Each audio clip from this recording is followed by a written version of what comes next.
cheer for Wellington Phoenix. The turkey and ham would have been cold comfort, coming as they did off the back of a third straight A-League defeat and an early season slump, which leaves them playing catch-up as the new year approaches. The Phoenix are at least back home, licking their wounds after a heavy defeat to the Wanderers 6 days ago. But if they're looking for a soft landing, they are all out of luck. The high-flying Jets in town, coming off a bye, and a 4-0 away win in Western Australia a fortnight ago, with memories of their smash and grab victory here last season still fresh in their minds. An intriguing clash awaits. Wellington v Newcastle, live here on Sky Sport. Well, certainly the weather has come to the party, Jacob Spoonley. What about the sets of players? What are you expecting? Well, that was very restrained about the weather, Jason Pine. Look, I think Chief has had to continuously adjust to the way in which he's put this team out. He's had problems. They're present again today with no Kolakowski or Rojas. Tim Payne is not fully fit, and it's required constant reconfiguring. We haven't seen the best 11 developing together. Equally for Rob Stanton, he's going to want to reanimate the Jets after the bye to capture the manner in which they set about dismantling Perth. Here come the participants out onto Sky Stadium. Ryan Scott leading out the Newcastle Jets. He'll captain the side from goalkeeper Alex Rufer, now a fixture in Wellington's midfield, and their long-time captain Josh Oluwayemi in behind, the freshly arrived goalkeeper. And in amongst all of that, you'll see 16-year-old Luke Brooks-Smith. We'll talk a lot about him, I'm sure, as the game gets underway. A player born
beautiful conditions for a game of football between Christmas and New Year here in New Zealand's capital. Giancarlo Italiano in uncharted territory as an A-League head coach. He'd never lost successive matches, let alone the his team is currently on.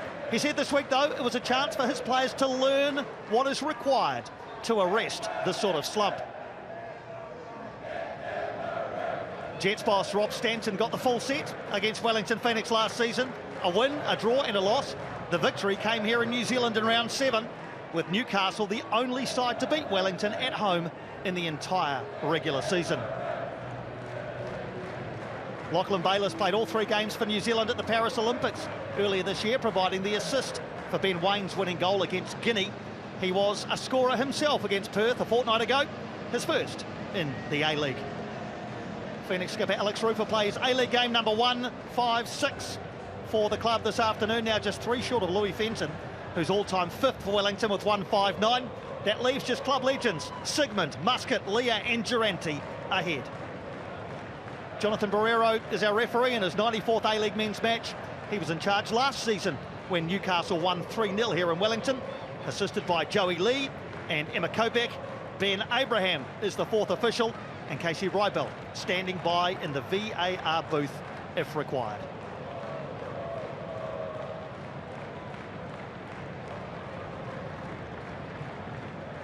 Final huddles and words of encouragement for both sides. Luke Brooks-Smith with his back to the camera there.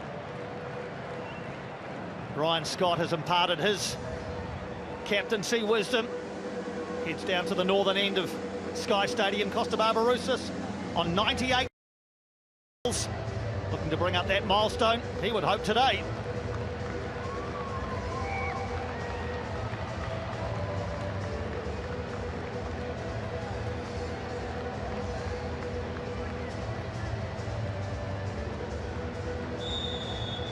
Off we go in Wellington. The Phoenix and the Jets meet for the 50th time. 25 wins for Wellington, 17 for Newcastle, 7 draws.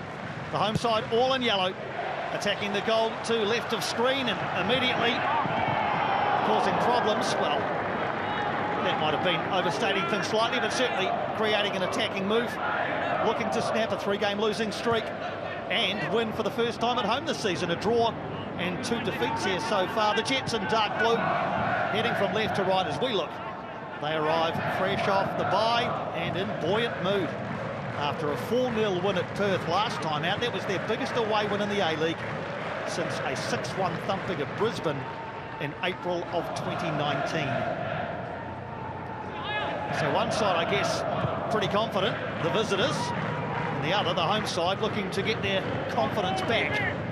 We'll look at formations and how these teams are lining up, Jacob, but what are you looking for in the early stages of this one? Well, for the Wellington Phoenix, it is to start walking the talk of Giancarlo Italiano. He said that they were 90 minutes away from getting the season back on track. And what we've seen from them here early is that energy. An energy from Luke Brooks-Smith here as he breaks into the area, the teenager on starting debut. Philip Cancard had enough to stymie his progress, but Giancarlo Italiano said pre-game that he does the unexpected things. Often the coach doesn't know what he's going to do, so how are the defenders supposed to work it out? And when you combine that with youthful exuberance, Piney, I think that's the kind of combo breaker that Chiefy is looking for. This is a side that was trying to refine and to work on the patterns of play, the structures, also adjust to the back of the seemingly rotating injuries. All given away, and Costa Barbarouses scored off this line. It is spectacular. Early in the piece from Costa Barbarouses. Ryan Scott embarrassed. Costa Barbarouses ecstatic. It is 99 A-League goals for Costa Barbarouses, and Wellington take an early lead. Well, he's gone and done it again. Typically scores inside the box, he dips and he weaves. That must be the longest goal that he has scored in his wonderful A-League career. Irrepressible, evergreen Costa Barbarouses finding new ways to score, and that's exactly what Giancarlo Italiano was hoping for. Perhaps didn't draw it up like that, Piney, but that's how it's arrived. No, his office is usually the penalty area. Today it is the centre circle. Shades of Tim Brown's spectacular long-range goal into Liam Reddy's net many, many years ago, but Costa Barbarouses has given Wellington the perfect start here, seizing upon a mistake in the centre circle, and Rob Stanton, after the highs of Western Australia a fortnight ago, is now looking at a scoreboard which has his team behind inside the first few minutes. Well, great awareness from Costa Barbarouses. I believe, Piney, and you'll be the perfect person to confirm or correct me, but that now makes Costa Barbarouses alone at the top of the Golden Boot race. Can confirm it is a crowded Golden Boot race. As you know, there are another 3 players on 5. Costa now has 6 for the season. We'll come back to that in a minute as Newcastle look to bounce straight back. Brandon Borrello scored last night, so did Archie Goodwin. They both go to 5. Nicholas Milanovic has 5, and then there's a whole clutch of players on 4. But yeah, Costa Barbarouses the first to hit the half-dozen mark this season. 99 all up.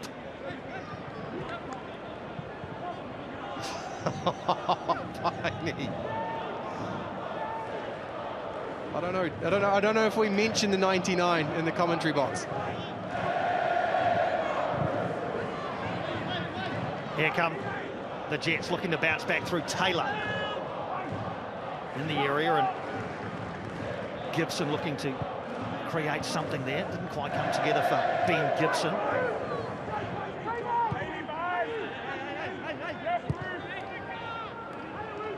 So many of the crowd were still taking their seats. Now another long-range effort, this one from Shushnar, and deflected off a Phoenix defender for a corner. Well, individual mistakes have plagued Rob Stanton's side season. Perth Glory gave them hope. Not only was it 4 goals scored, 3 inside an effective first 25 minutes, but it was a clean sheet. That will not be replicated here today, and it's a gain off the back of an individual mistake. Wilmering delivers the corner. Shushnar is there and heads it back across goal, but Barbarouses, the goal scorer, will clear Wellington's lines. Brooke Smith, the exuberance of youth, charges after Bayliss, who's done well to bring the ball back into enemy territory. Wilmering and towards Oluwayemi, who gets a feel of the ball in his gloves.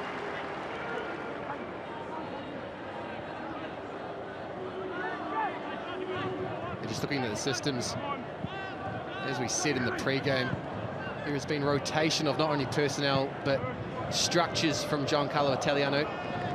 Here today, I'd suspect this is his preference. It's also the preference of the players. We are seeing a back 4. Yes, it has a not fully fit Tim Payne in it, but that should provide them with the ability to commit players further forward and earlier. Speaking of getting forward, here's Daniel Wilmering again. He's really showing out down Newcastle's left early on. The formation we were handed had Newcastle in a back 4, but I'm almost certain that's a back 3 with Natta, Shushnar and Kankar bottom of screen. Probably see Wilmering up and down the left-hand side and Thomas Aquilina up and down the right if past matches are anything to go by. You can see how high Wilmering is already. Bayliss gets a lucky bounce. Bayliss in the penalty arc. Lockie Bayliss. Wilmering!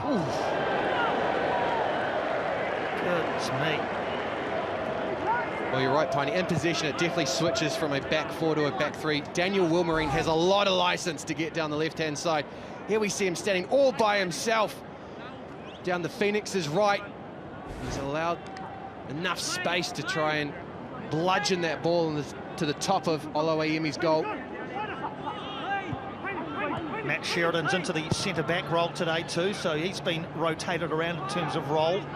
Isaac Hughes dropping out of the side today. Corbin Piper was there against the Wanderers, so it's a new look back 4 again.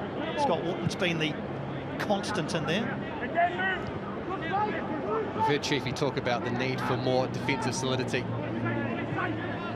And the stark contrast between this season and last for the Wellington Phoenix has been the stability and constant at the back line. Here's Aquilina, shaped across first time, cleverly brings it back. Timmins. Well, since Wellington scored, they've hardly had the ball. It's been Newcastle who have picked up possession and have had the lion's share since Costa Barbarouses scored a spectacular opener. Also be adding to the stable, ensuring there's a focus on resilience, repelling Newcastle Jets here. Just to round off the point, Piney, in the first 8 games last year, there was only 1 defensive change. That's when Sam Sutton came in for Lucas Kelly-Heald in the 8th game. This year, the Wellington Phoenix have only been able to call upon the same personnel and the same structure in back-to-back games once. There's your possession. Newcastle with 86% in the first 9 minutes, behind on the scoreboard. But as I say, since that ball at the back of the net, Wellington have hardly had a touch. Soaking up the pressure for the meantime, though. Nothing for Josh Oluwayemi to do, really. Daniel Wilmering's shot the best chance for Newcastle.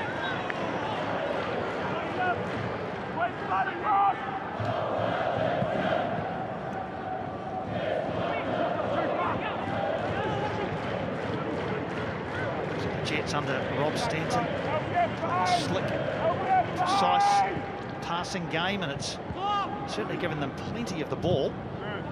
And we'll earn them another corner here as well. Sam Sutton doesn't think so, but that, at least from the commentary box, looked fairly clear-cut. Thomas Aquilina down the right in a 1v1 up against Sam Sutton. For mine, that comes off the Wellington Phoenix's left back. Rightly results in this corner. Swung in towards Oluwayemi, who gets a punch away, then a ball into a crowded penalty area from Adams. Couldn't find its way through. Eli Adams. And Philip Canchar is just asking Jonathan Barrero to have a look at this. It's off the corner, and he believes that he was pushed, I believe, by Paulo Retre as he tried to get across Josh Oluwayemi. Another interpretation might be that he's asking for some sort of handball review here, Piney. He had his hand up there, didn't he, quite early on. Aquilina joined in the protests. Well, we have stopped.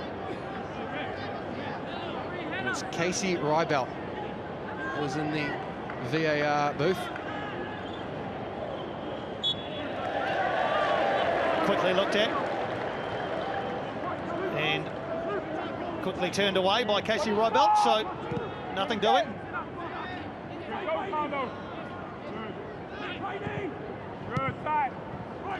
Here come Newcastle again, though. Taylor looking to link with Gibson. Again,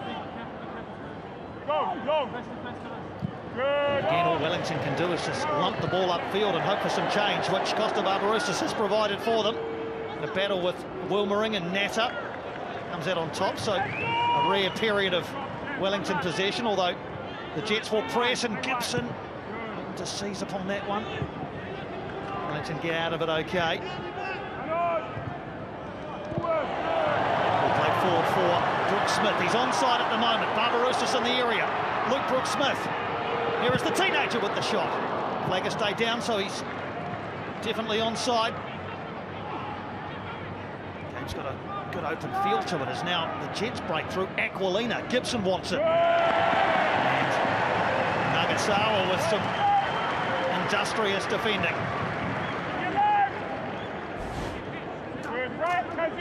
It's Aquilina again. Industrious down the right side, but met a fully committed tackle from Nagasawa. In terms of their passing accuracy, Newcastle second best in the comp, 85.9%. Only Adelaide have a better passing accuracy than Newcastle do this season. Well, at the moment, Jason, you're right, Newcastle are maintaining possession. I see there. Wilmering combines with Taylor. Today their accuracy for Newcastle 93%. That's perhaps a little bit false because many of those passes are ones like this under no pressure, but point stands, they do like the passing game. The accuracy is good under Rob Stanton. The quantity is certainly there, Pony, but the quality is being diminished because the Phoenix are in such tight banks of four. Came in a shot on the turn from Callum Timmins. Another corner for Newcastle, their third.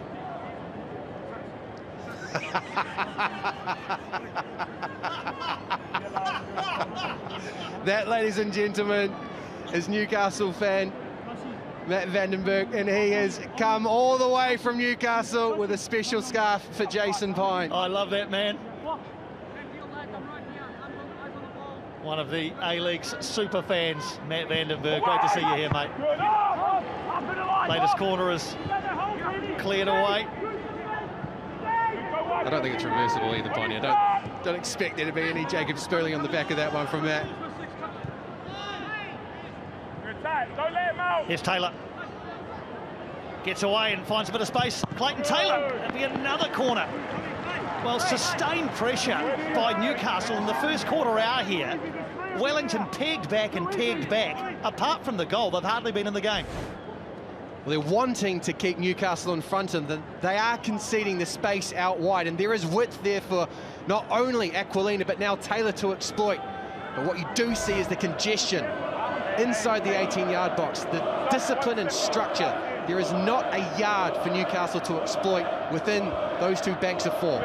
Taylor with a corner, the fourth for the Jets already. Lifted into the penalty area. out towards Rattray. This is the chance for Wellington to perhaps get a foot on the ball. No, says Eli Adams, we're having it back. And then he gives it away, and Wellington deep in their own territory. Look to get this one away. Little touch there. And this is much better from Wellington, as they do enjoy a period of possession, broken up though by Newcastle. Newcastle have already had 2 of their 3 buys in round 3 and round 9. They won't have a weekend off now until round 21. Bit of a quirk of the draw that they've had 2 buys and other teams haven't had one yet, but here comes Eli Adams. Scott Wooten shepherds it behind.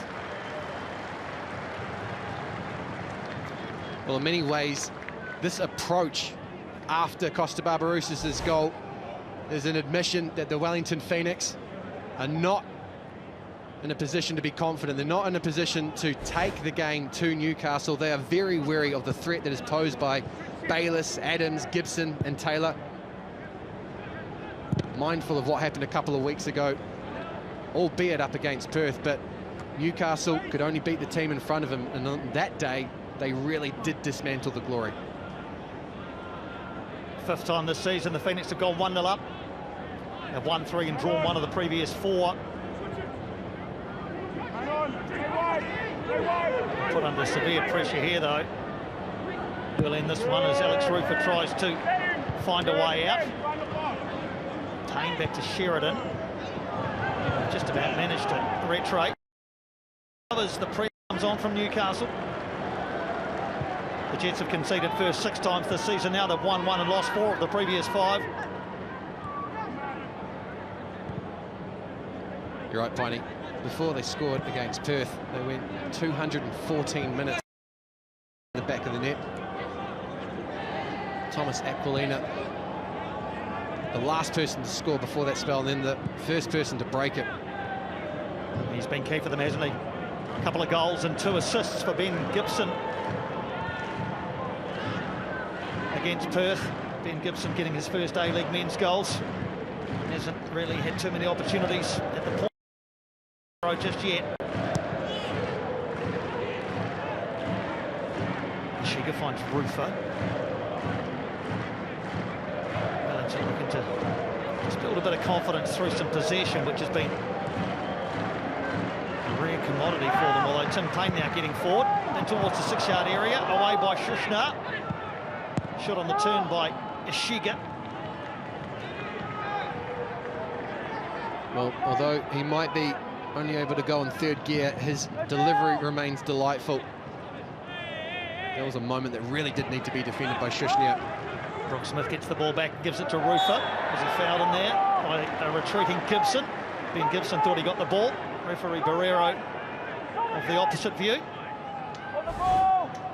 Well, Alex Rufer did stand out last week amongst a disappointing collective performance from the Wellington Phoenix. He's become very adept in these sort of situations to maintain possession, just manoeuvre his way around an opponent in a 1v1 tussle.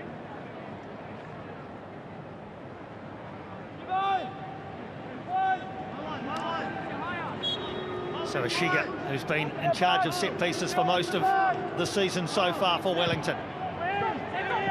Shielding their eyes from the sun. Wharton heads it back towards the penalty arc. The Jets should be able to get this one away. It hits the referee and he'll let that go on. So it's Gibson who picks it up and here's down the left-hand side. Taylor is in the centre forward position. Adams is there as well. Here is Eli Adams. Oluwaimi with the save. And Wellington just about scramble it away. No, they haven't. Aquilina. Well, here's the issue.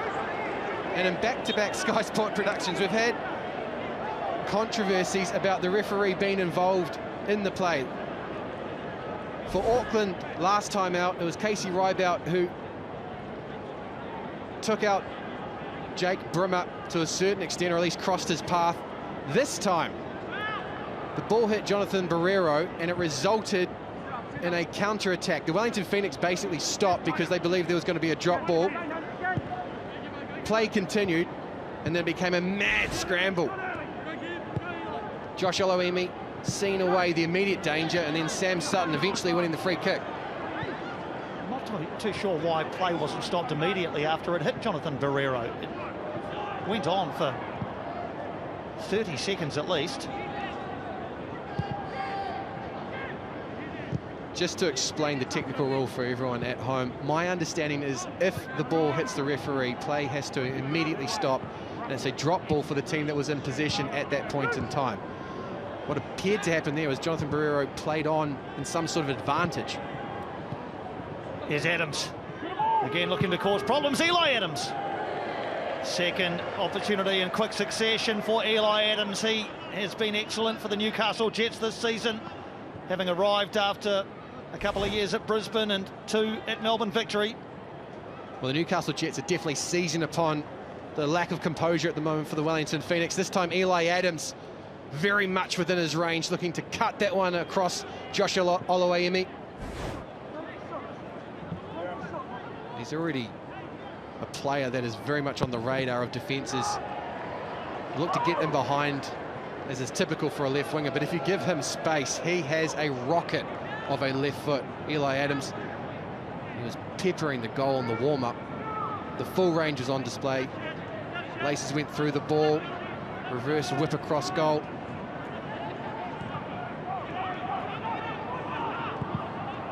Yeah, a couple of goals already, Eli Adams, both in the round 2 away win at MacArthur. Still just 22 years of age. And a big part of this Jets side this season. Here's Aquilina. The back 3 from Newcastle can step deep into midfield here. Timmins gets a toe to it. Aquilina back across the 6-yard area. Away was the call from Oluwayemi, and Scott Wooten obliged. And all that'll do is give Newcastle the ball back. As you say, Jacob, there's very little room for them to work in there. The low block from Wellington is effective at the moment, but here's Adams again with the shot. That's 3 he's let fly in the last little while, Eli Adams. Well, that time he faded inside off Brooks Smith, found more than half a yard, had time to get his head up, and he's searching for that back post. The intention's there, but the execution didn't match it.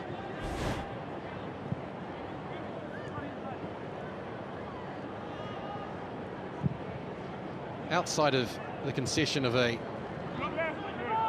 for all intents and purposes, Piney, a bizarre goal, Newcastle must be making Rob Stanton fairly happy at the moment. You'd have to think so. They've had all of the ball. They've had a few attempts on target and some off target too. Josh Oluwayemi's been called into action a couple of times.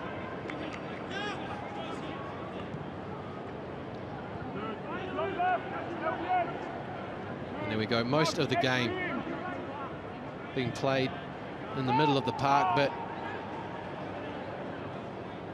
accompanying that is a lot of territory and possession down the Wellington Phoenix's end. Long pass raked out towards Aquilina.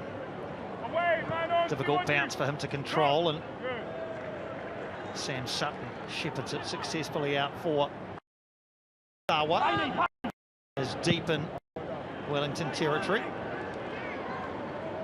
So Tim Payne was listed as unavailable yesterday, injured in the official ins and outs for the weekend, but passed a fitness test this morning. I suspect that's a recognition of the way in which the team's playing at the moment, Piney. The person who occupies a leadership role within this Wellington Phoenix side, definitely not at full fitness, but very much wants to be a part of this game, recognises that the team needs him, but more importantly, the Phoenix need to capture 3 points that are on offer here today at home up against a side that is below them in the table. Such an experienced player, Tim Payne, such a key part of this team.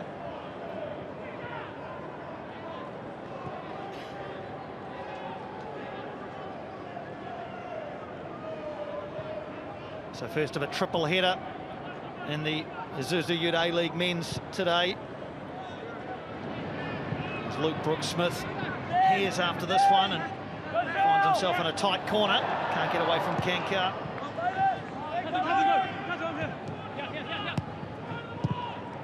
Mariners hosting Auckland FC following this game in Gosford, and then later on the Big Blue, Sydney FC and Melbourne Victory resume hostilities at Allianz.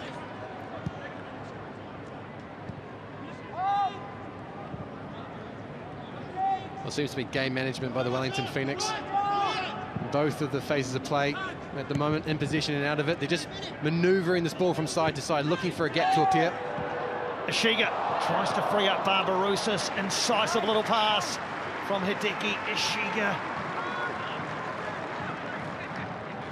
Well, that's exactly the sort of player that you want, just on the edge of the box, looking to feed the likes of Costa Barbarouses.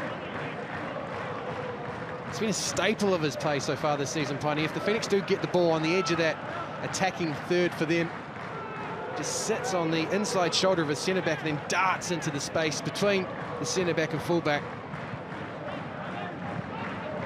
Against MacArthur, throughout the first 15 minutes, regularly found space to trouble the Bulls. Here's Timmins. Wilmering advanced again towards the far post where Aquilina is. He'll haul it in. That looks to have come off Sam Sutton last. Aquilina, quizzical. That certainly rolled off the foot of Sam Sutton. Aquilina, not the best touch in the world. Sam Sutton gets there looking to make a challenge, but eventually concedes and just tries to get a block. And then the ball just rolls off his left ankle. That should have been a corner. So there's your live ladder. If Wellington hold this lead, they'll be within a point of the top 6. They'll leap up to 7th, but they've got a bit of work to do to hold it, scoring so early. And with Newcastle putting on sustained pressure, Wellington have started to find their way back into the game in the last 5 or 10 minutes, but our stats still show about 2/3 of possession the way of the Jets. Well, it's been very controlled, out of possession phases for the Newcastle Jets. The Phoenix have worked the ball forward, yes, but they haven't really provided much cut and thrust to get at this Newcastle backline. And had to revert to periods like we've seen now where they've been under pressure. Wilmering again. Again, it's into the area. Now, who's that come off last? Nagasawa, says referee Jonathan Barrero. A 5th Newcastle corner inside the first half hour, and nearly 150 passes in Wellington's half for the Newcastle Jets already.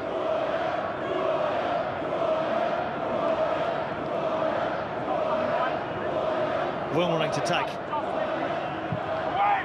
Bit of elevation towards the penalty spot. Woodton powerfully away. Adams towards the penalty spot. This time Nagasawa, or rather Sutton with the header. Wilmering still out there. A bit too much on that one from Clayton Taylor. Well, they're demonstrating resilience. They're very focused defensively at the moment, but they've been asked to do a lot collectively. Finding themselves either being put under pressure by the Newcastle Jets with the ball or on the back end of this press. A lot of the ball at the moment is in and around the Wellington Phoenix 18-yard box.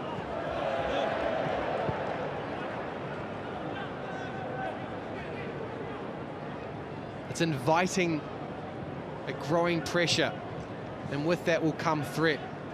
Question is, at the moment, can the likes of Clayton Taylor, Daniel Wilmering or Aquilina find enough room wide to then whip a ball in behind this wall of yellow at the moment? Nice ball into Timmins. Equally by catching pass to Aquilina, but taken away by Brooke Smith. Into Barbarouses, and maybe some space to open up on the right-hand side if Nagasawa can find pain. He apologises for the direction of the pass.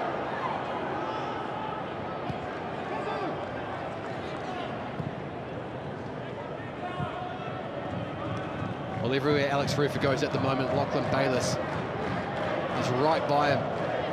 Very keen to not allow the Wellington Phoenix captain to get on the ball, start pulling the strings, and that's really the foundation for this pressure that Newcastle are achieving at the moment.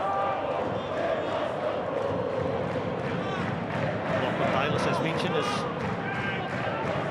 has played for New Zealand at under 23 level at the Paris Olympics.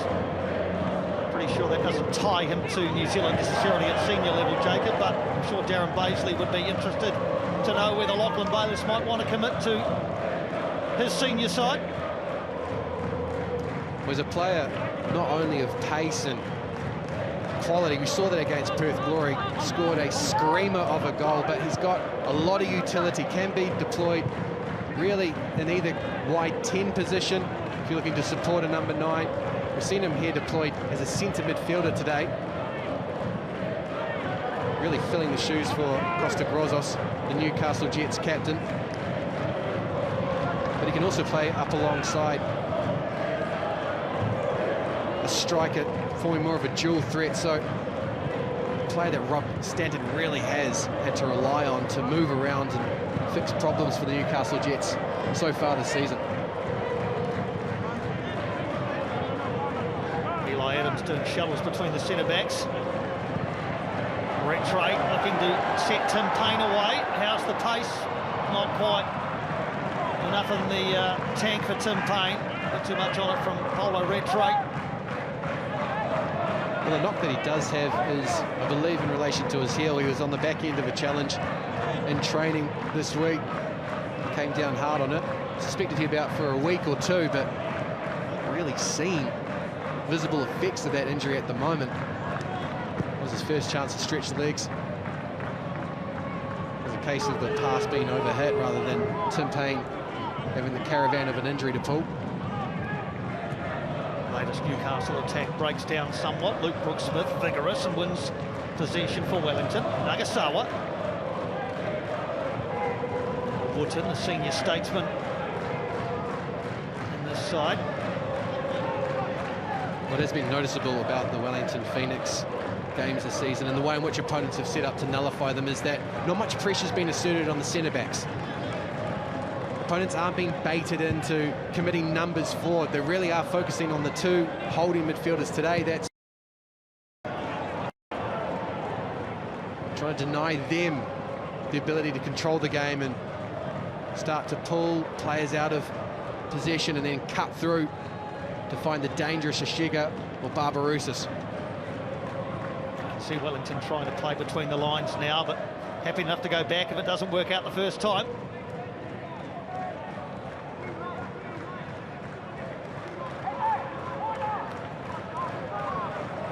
Rufa looking for his all-whites teammate Payne. He gets the head to it. Barbarouses in front of Natta. Bounces between both of their legs. And it'll be Wellington's first corner.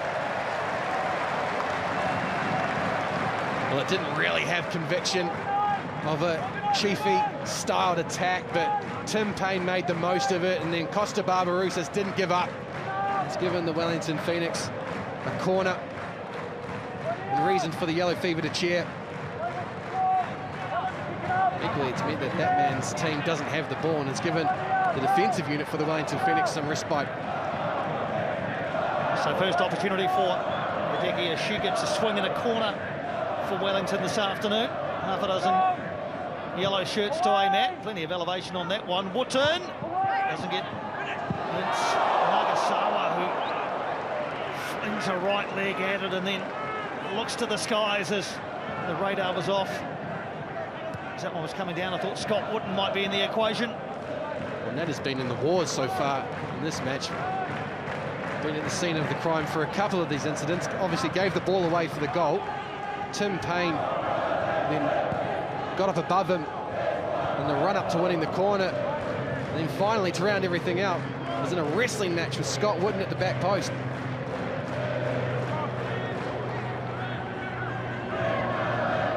Another key part of this Newcastle side, Mark Natta, in his third season with the Jets, after a couple at Western Sydney. Bringing up A-League game number 75 today, Mark Natta, still just 22 years of age. This is better for the Jets. Aquilina. And it'll be another corner as Luke Brooks-Smith does the defending. Just up tempo there from the Jets. They kept it down the right-hand side and started punching it around. Philip Kankar, Aquilina and Callum Timmins just manoeuvring Brooks-Smith around to the space game.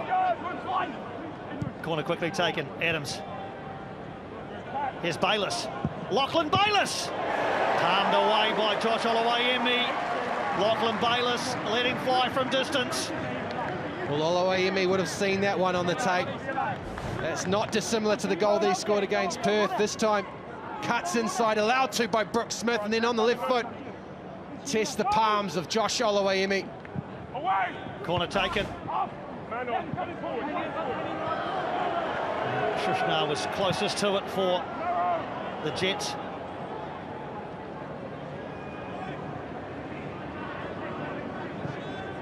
Ten minutes of regulation time left in this first half.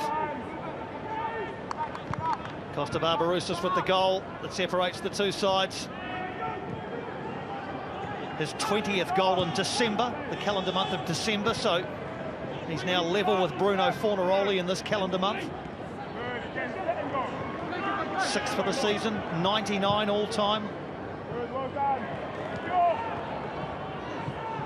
Shiga battling away and gives it away to Adams. Eli Adams! The chances are starting to mount for the Newcastle Jets. Adams involved again. Well, Josh Oluwayemi has been in frequent action down this side in front of the Yellow Fever. That time, two big hands to grab the ball. Somewhere Shane Warne is having kittens at the amount of times you're mentioning 99, Jason Pine.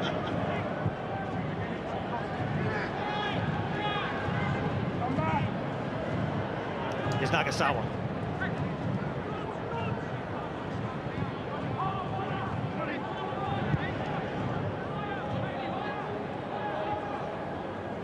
Retro drops in, picks up possession for Wellington. And Rufer, an effective fulcrum at the moment for the home side.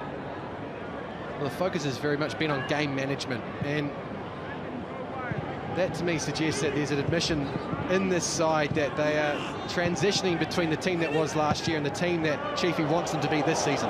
Shiga off a shoulder. Flag stays down on the far side. Rufer. Barbarouses. Rufer with Sutton.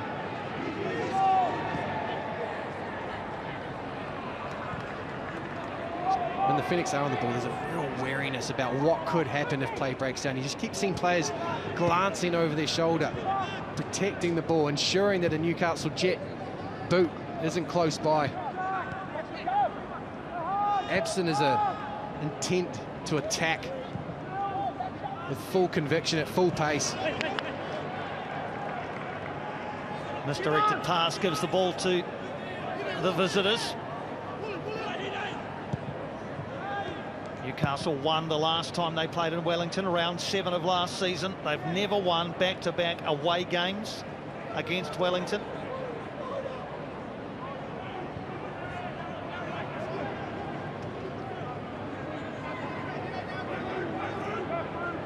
A hush over the stadium as the Jets build their latest attack. Bayliss out to Aquilina. Kankar's off on a run. Brooks Smith did well there to get his body in the way. Just gives it away though to Eli Adams. Brooks Smith this time is more solid defensively. Barbarouses just to push it past Timmins. Sliding in Shushnar. Costa Barbarouses just sensing an opportunity there, a half chance down Wellington's left. It's resulted in a free kick as Callum Timmins found his way to ground. Barrero there suggesting that it was a shirt being pulled by Costa Barbarouses. Who's back in the action now, Retray.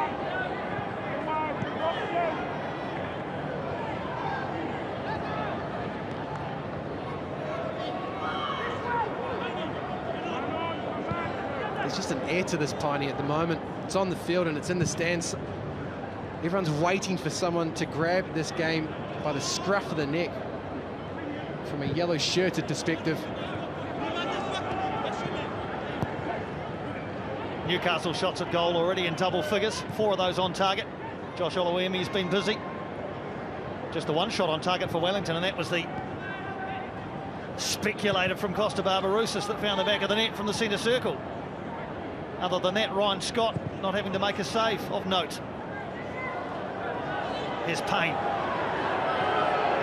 Sutton wants it. Instead it's Nagasawa. Ishiga. Not the power he was after. Hideki Ishiga looking for his third goal in Wellington colours.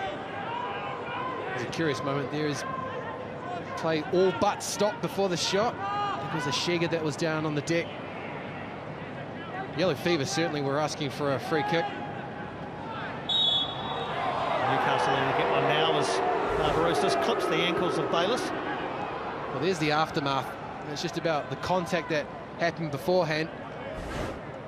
But rather a stable one, a nice one for Ryan Scott to get his hands on. A good side of that shot, even with the deflection.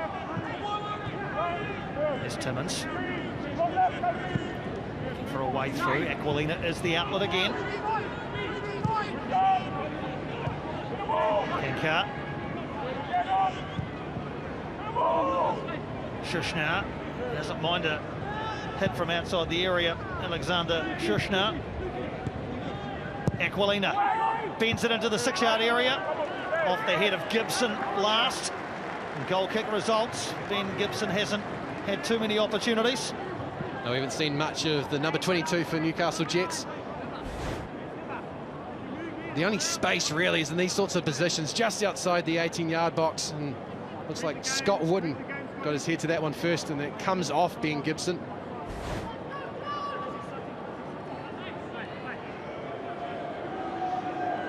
But this really is within the MO of Adam Griffiths and Giancarlo Italiano.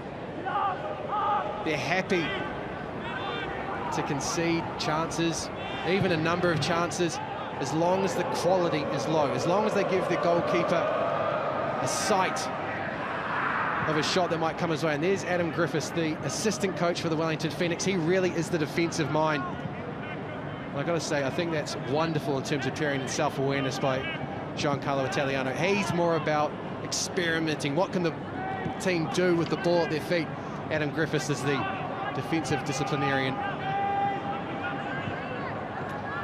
Saw a shot of Reuben Parker there as well, the goalkeeping coach. He'll be happy with the clean sheet. And the athleticism so far of Josh Oluwayemi.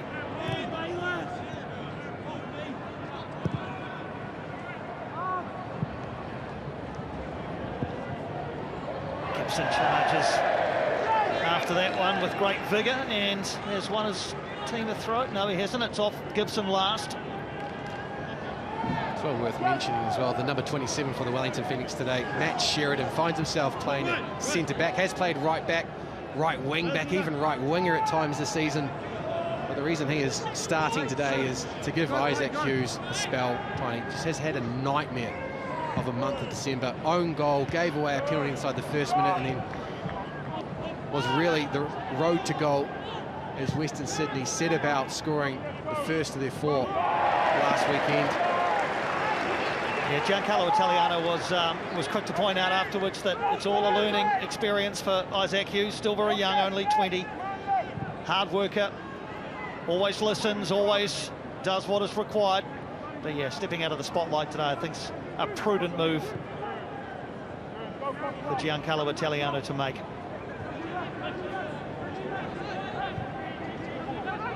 Here's Bayliss again.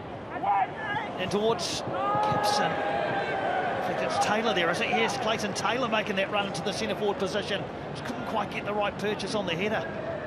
No, there's space outside the Phoenix's 18-yard box. They can get men back defensive, they can set up the structure, but they can't be passive. They've got to try and deny, or at least affect the quality of the ball into the box. And here, Lockie Bayliss has too much time and space, stands it up with his left foot, just curls inside Clayton Taylor. He's craning his neck to try and flick that one, or at least help it towards Josh Oluwayemi's back post. Into the final minute of regulation time in the first half. Can't imagine there'll be too much to be added, maybe a minute or so to be added at the end of the 45. Well, any silkiness or deception that we might be seeing from these sides has really been blunted by the fact that the Phoenix haven't had much of the ball, and when Newcastle have had their spells, the Phoenix have been so defensively minded, incredibly focused on denying space in behind and then in between the two lines. Nice little move there by Taylor. In the area is Gibson. Oluwaimi is out to smother. It's across the 6-yard area.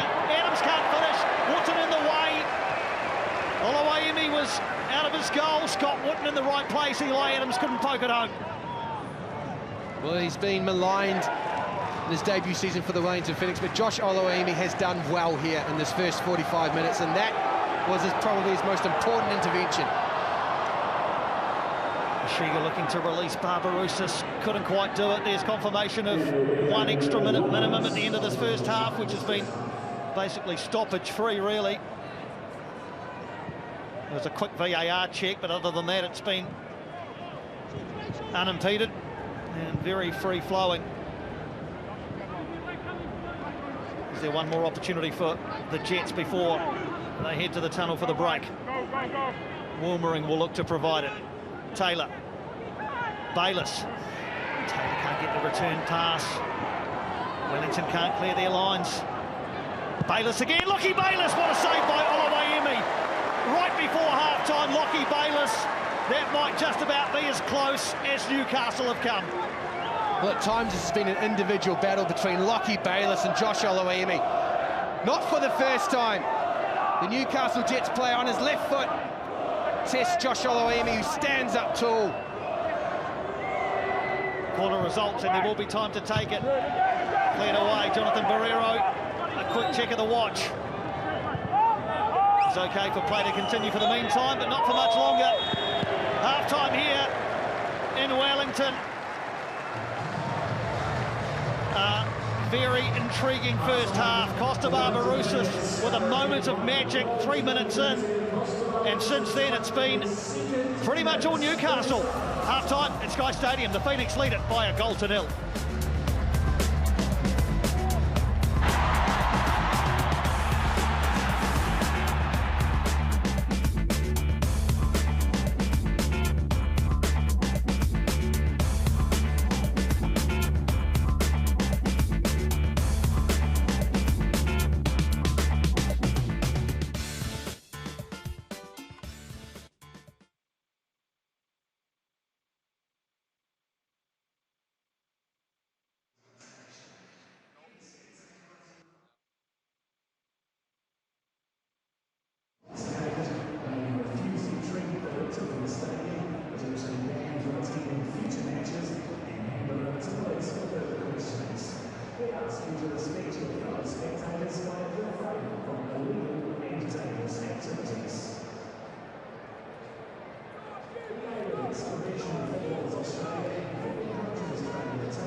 Half-time here at Sky Stadium in the sunshine.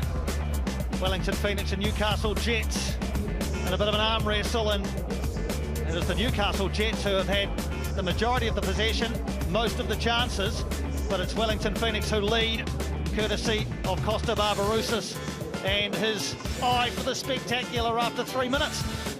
Magic, simply magic. And I'm not talking about the Jason Pine fan club scarf on display there, ladies and gentlemen. It's come from a situation which really is very low risk, but it's given away by Natta. Finds Costa Barbarouses inside the centre circle, and then the little man steps up with the long shot. Hapless from Scott, can only turn around and dive into the back of the net, and then just to round it off as he's getting up, ladies and gentlemen, trips. But that's where the magic has largely been limited to, Jason. Yeah, apart from that, there hasn't been a lot for Ryan Scott to do, really. The action's all been down the other end, as our stats will show.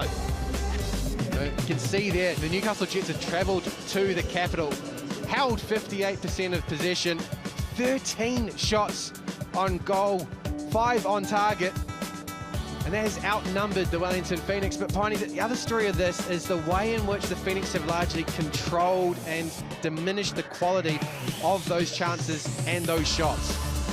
The passes in the opposition half there, 245, 4 times as many for the Jets. Wellington just the 60. Been a few Newcastle Jets players catching the eye. Eli Adams has been in the thick of the action. You know, the 2 picks for Newcastle have been Lockie Bayliss and this man, Eli Adams. He's had a chance to score. He's definitely had a few sighters at Josh Oloami's goal. A wand of a left foot, just to roll out a cliche. And we've seen the speculators at the moment, we're just waiting for the chance to come where he can really snap one at Josh Oloami's goal. Even that's largely manageable. On the turn, a little half step into it, not much power. Nice for goalkeepers. Yeah, he's thriving on the opportunity. His 8th start of the season, as I mentioned during the first half. Just 5 starts in the last 4 years combined at Melbourne Victory, and before that Brisbane Roar. So given the opportunity, Eli Adams absolutely thriving under Rob Stanton at the Newcastle Jets. Let's talk goalkeepers. Yeah, let's talk goalkeepers. I knew you were waiting for that. His main problem has been this man. Absolutely. And look, it's the way in which the Wellington Phoenix have managed the situations. They've forced the Jets into tight angles. They've forced them to shoot from outside the 18-yard box. So you'd expect Josh Oloami to make these saves, but he's still made them, Piney. Giancarlo Italiano and Adam Griffiths have been talking about stability. They've been talking about the need to find that defensive resilience that was so important to them last year. And it's been Josh Oloami that has in large created that stability. Even if the ball does get beyond the back line, the Jets, as you say, still have to get beyond Oloami, and they haven't been able to do that thus far. Yeah, that save right at the end of the first half seemed to be the one that was the toughest. Looking forward to the ASB Classic returning on Monday, 11:30 live on Sky Sport 1. The women's tournament is first, followed by the men's. A week later, we'll have both of them for you on Sky. Later on tonight, Auckland FC are in Gosford as they look to bounce back from a 4-0 defeat a week ago against Western United. They take on the Central Coast Mariners, the double defending champions. That's from 7 on Sky Sport 3. And the A-League Women's, the Ninja A-League, features the Wellington Phoenix women away at Melbourne City, the table toppers. That also kicks off at 7 o'clock tonight on Sky Sport 4. In the sunshine of Wellington, half-time refreshments being enjoyed. When we come back, it's the second half as the Wellington Phoenix look to protect a 1-0 lead against the Newcastle Jets.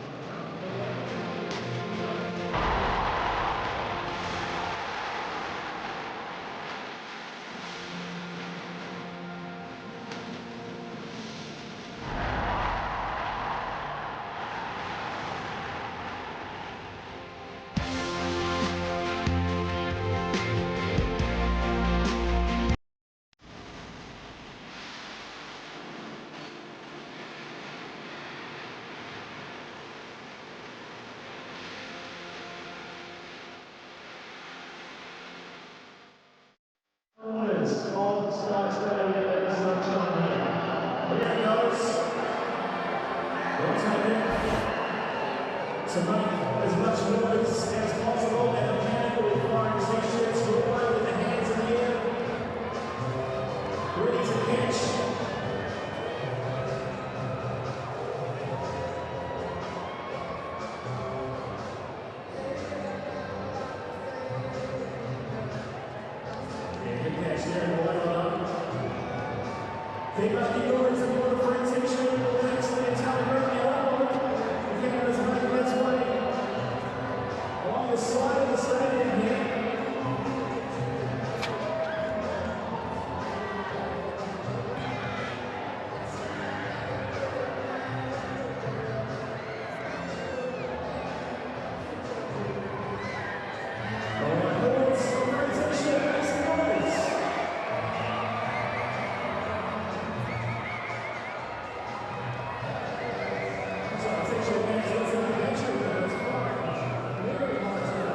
Game number 333 in the A-League men's.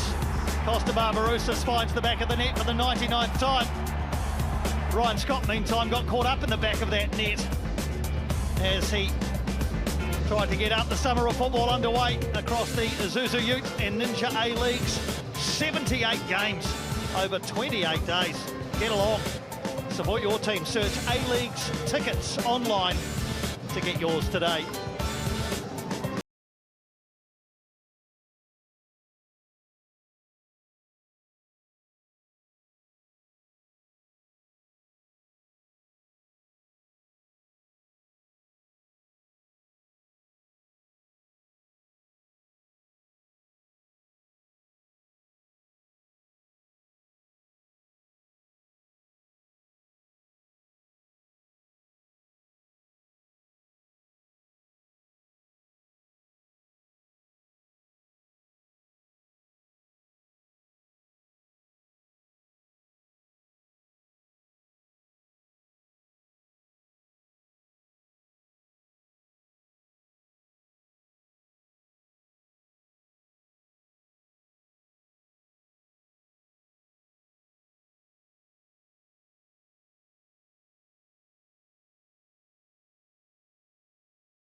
2 away. Well, they found form against Perth Glory, was disrupted by the bye, but they too will be looking forward to those 5 games. Sydney around them, Brisbane below them, definitely games that they can pick up points in. Rob Stanton content with the way his side was able to keep the ball, be patient, but wanting to find a way, more regular way into the box in a dangerous manner, and also trying to find a way beyond Josh Oluwayemi. So Corbin Piper is about to enter the fray in place of Luke Brooksmith. We know how versatile Corbin Piper is. He played in an attacking midfield role for his club side Birkenhead for most of the winter season. Where do you expect he'll end up here, Jake? I'm just seeing how far progressed this run is. It looks like he's going into midfield. Just wide of him at the moment, and there we see it. It still looks to be a back four, so Tim Payne down this near side is alongside Matt Sheridan and Scott Wootton and Sam Sutton, and it looks like Piper's going into that left midfield role, Piney. Yeah, versatility personified. His first appearance for the Phoenix on home soil. His family are here. Corbin Piper, they'll be looking forward to watching him over the next 45 minutes. I thought he was pretty good on starting debut against the Western Sydney Wanderers in a losing effort a week ago. And in yet another position, as you say, there he is on the left-hand side for Wellington. Let's see how he acquits himself. So the Newcastle Jets now attacking the goal to left of screen in the blue and black. Wellington Phoenix kicking back towards the city end, the southern end of Sky Stadium, all in yellow. Tim Payne immediately involved in snuffing out a would-be attack. Wellington will have the throw. I suspect the reason for the change and bringing Corbin Piper in is that the game just didn't play out in a way to allow Brooksmith to represent his skills. He was having to get on the ball very deep, trying to facilitate a weight out for the Wellington Phoenix, and really what Chiefy would have been hoping for is that players like Rufa, Retra and Nagasawa being able to find him. Here is Corbin Piper, just rolled over the top of his foot, but he's regathered the freshly arrived Piper. Sutton outside, he tries to free him up, can't quite get the pass right, and it's brought away by Aquilina. Piper was able to get back. One has just stayed in as here come the Jets.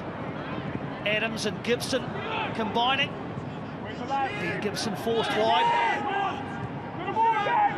Looks to set up a shot for Timmins.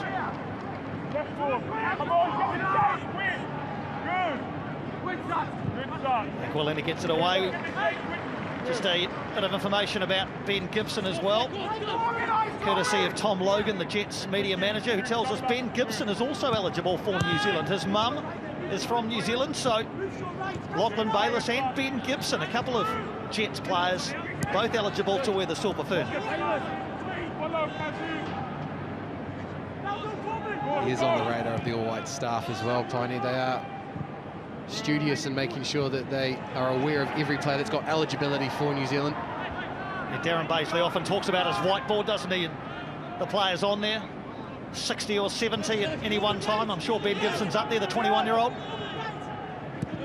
His 2 goals last week against Perth would have perhaps bumped him up the ladder a bit, if there is such a thing. Some Pine power rankings, are you, Piney?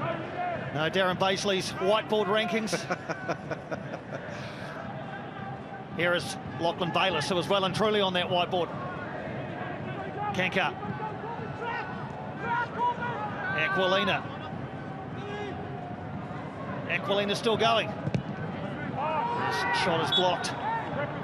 And then he commits the foul on Rufa following through, so it'll be a free kick for Wellington to ease the pressure.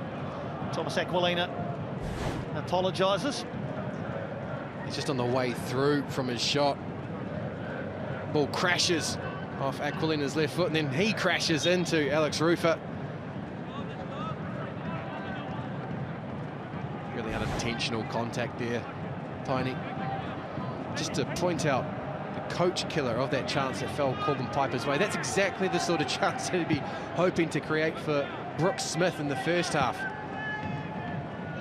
makes the change, and then unfortunately the player that comes on as a replacement is in the exact position that he was hoping for the debutant to be in the first half, the 16-year-old to show his skill set. And he'll get many more opportunities, Luke Brooksmith, I'm sure.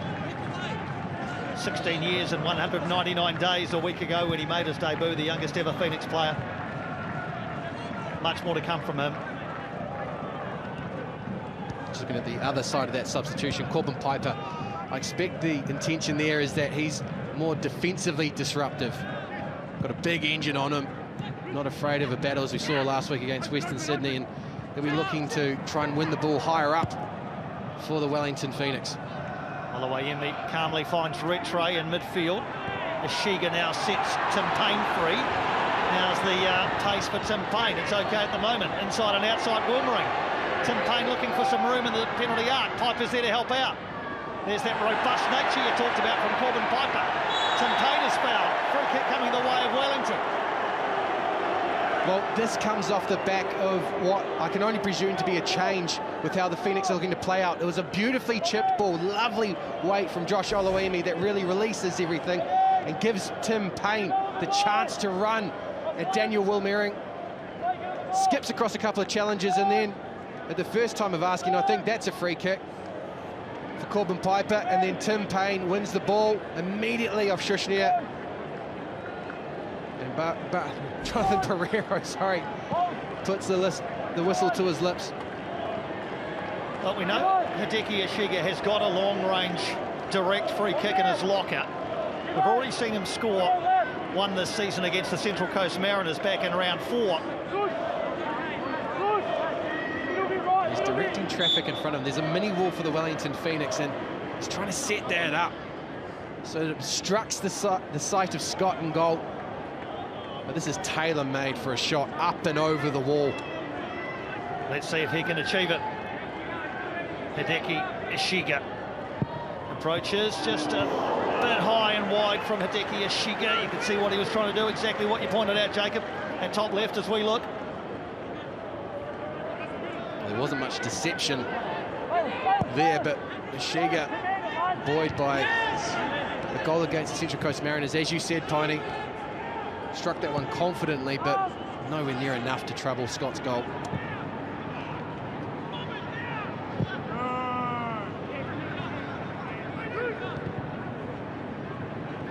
Ball bounces the way of Ishiga here. Can he use his quick feet to get out of that cul-de-sac? No is the answer, as Wilmering wins possession for the Jets.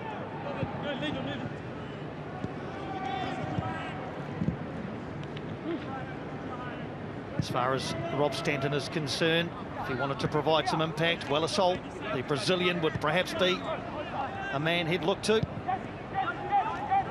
Newcastle subs currently warming up behind the goal that their team is attacking.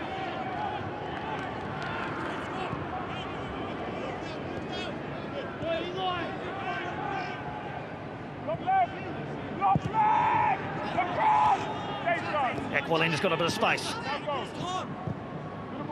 Slides it sideways. Lockie Bayliss battling hard. So too Gibson. Tackles flying in, but they're all okay at the moment, says Jonathan Barrero. Sam Sutton steps forward into midfield. That'll be a foul. Timmins on Sutton, the two 19s together. We just saw there the stats show up on screen. Much more even in the second half. The Wellington Phoenix demonstrating more intention with the ball. Clearly received instruction about how to attack this Newcastle Jets press, how to manipulate situations, start playing through them, and we've seen that on a couple of occasions there. I think equally just injecting a bit of confidence into this Wellington Phoenix side. As you said, Piney, knocked by the 3 losses in a row. Sheridan goes forward and getting front position and doing it pretty well was Lachlan Bayliss back there.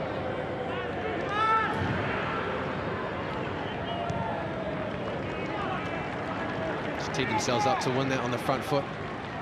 The ball only got as far as halfway for the Newcastle Jets. And we've seen a lot of that from them in the first half. Now it's the Wellington Phoenix's turn. So again, Payne and Piper are setting up nice and high in those wing-back roles.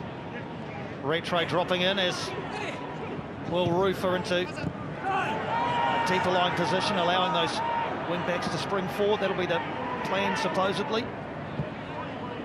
See Paulo Rattray's popping out of midfield. He and Rufer were very central, very tight together, but now sitting into this pocket to release Tim Payne further forward. Barbarouses is also peeled out towards the right-hand side. And now into a pocket of space, Costa. Both coaches watching all of this unfold from the edges of their technical areas. Giancarlo Italiano down in the shadows, bottom right. And there's Rob Stanton directing traffic in Newcastle's technical area. Nice little touch there as Sutton breaks forward. Barbarouses wants it. Sam Sutton might just keep going. Now he frees up Barbarouses. Is there a shot coming? There might be from Rufer. Good block from Shushna.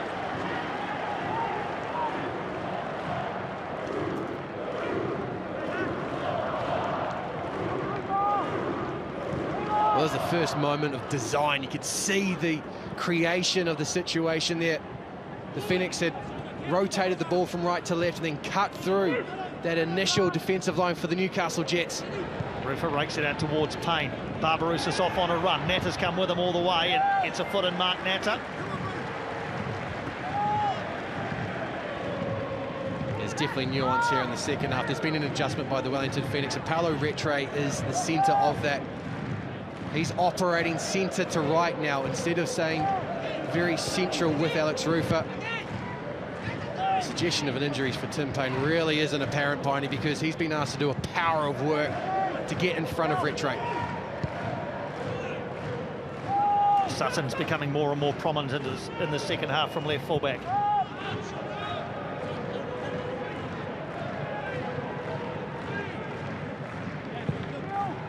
Piper won't haul that one in. There we go. There's a comparison between the two halves in terms of possession. Not seeing chances created as of yet, but what we are seeing is the Wellington Phoenix starting to control the game more in possession. And they win it back. Now, Ishiga looking for an option. Clever gets away from one would-be defender. Mark Natta says you're not going any further. Tim Payne says I might. Takes it down to the byline. Rattray.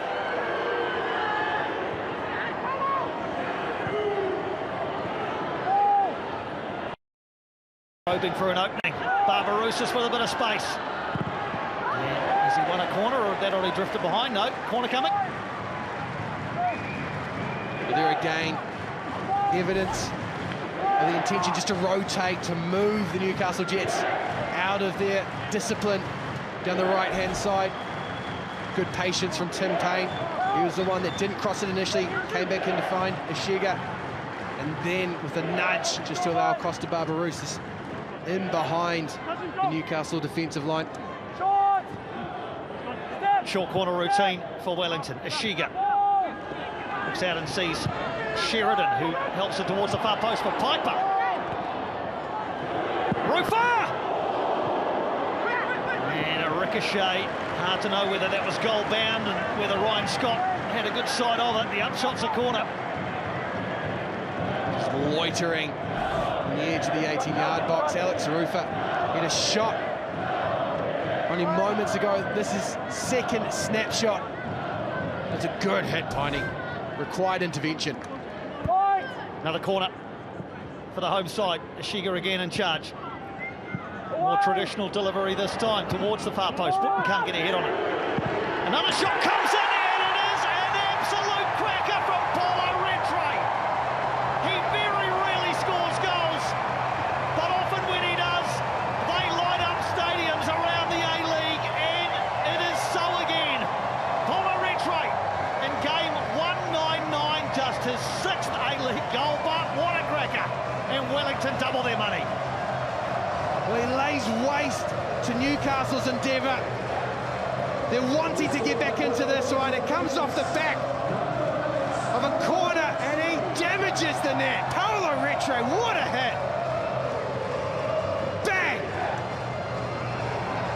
Well, the celebration was so understated for an eye-catching goal like that. He just kind of looked around and said, well, what was I supposed to do? Oh, 9 for the goal, 2 for the celebration, buddy. Hey, lads, you come to me. I'm not going anywhere. He's been a really good acquisition for Giancarlo Italiano. Now, there is a check here from Casey Roybal for a potential offside. So let's just hold fire for a second. So what I suggest we're looking at here, Piney, is when Paulo Retre strikes the ball, is there anyone in front of Scott that could potentially be obstructing his view who is in an offside position? All right, well, that's what Casey Roybal will be looking for. And in fairness, Piney, these ones are always the most difficult to judge. So patience being shown here by the VAR team, and it's really a question of whether Costa Barbarouses is the man there with Eli Adams in the green boots, and if he's offside when Paulo Retre hits the ball, because I think that's the only Phoenix player that could be accused of intervening. Goal confirmed. So either Costa Barbarouses had got himself back onside or he wasn't interfering. Either way, Paulo Retre has scored his first goal for Wellington Phoenix. And his first goal since December of 2022, so a couple of years between A-League goals. I know he's been away. But Paulo Retre, what a strike. 2 eye-catching goals for Wellington today, and now they'll go looking for a third, perhaps.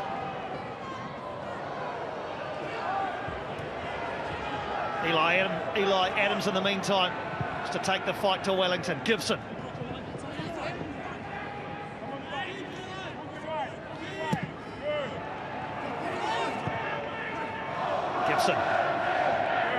Forced wide by Wootton, and he'll let that one roll behind for a corner here. Paulo Retre's last A-League men's goal was for Sydney FC against the Central Coast Mariners in round 9 of the 2022-23 season, so it's a long time ago.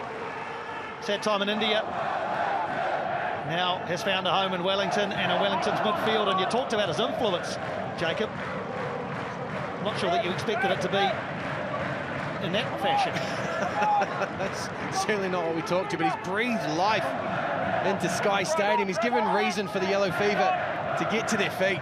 Short corner, Adams creates a bit of space for himself towards the penalty spot. Wellington should be able to clear their lines. Nagasawa looking for a bounce in his favour. And then the ball through to him. Ishiga and Nagasawa almost combining to good effect. The question here is for Giancarlo Italiano. What does he do? Does he pursue another goal? Does he back more adventurous play, or does he split his hands and just say, lads, well done, we'll now manage this one? And the achievement of this afternoon will not only be the 2 goals that have been scored, but the retention of this clean sheet. We've heard that in most post-match press conferences, particularly the last 3. More defensive solidity, Piney. That's really what they crave here.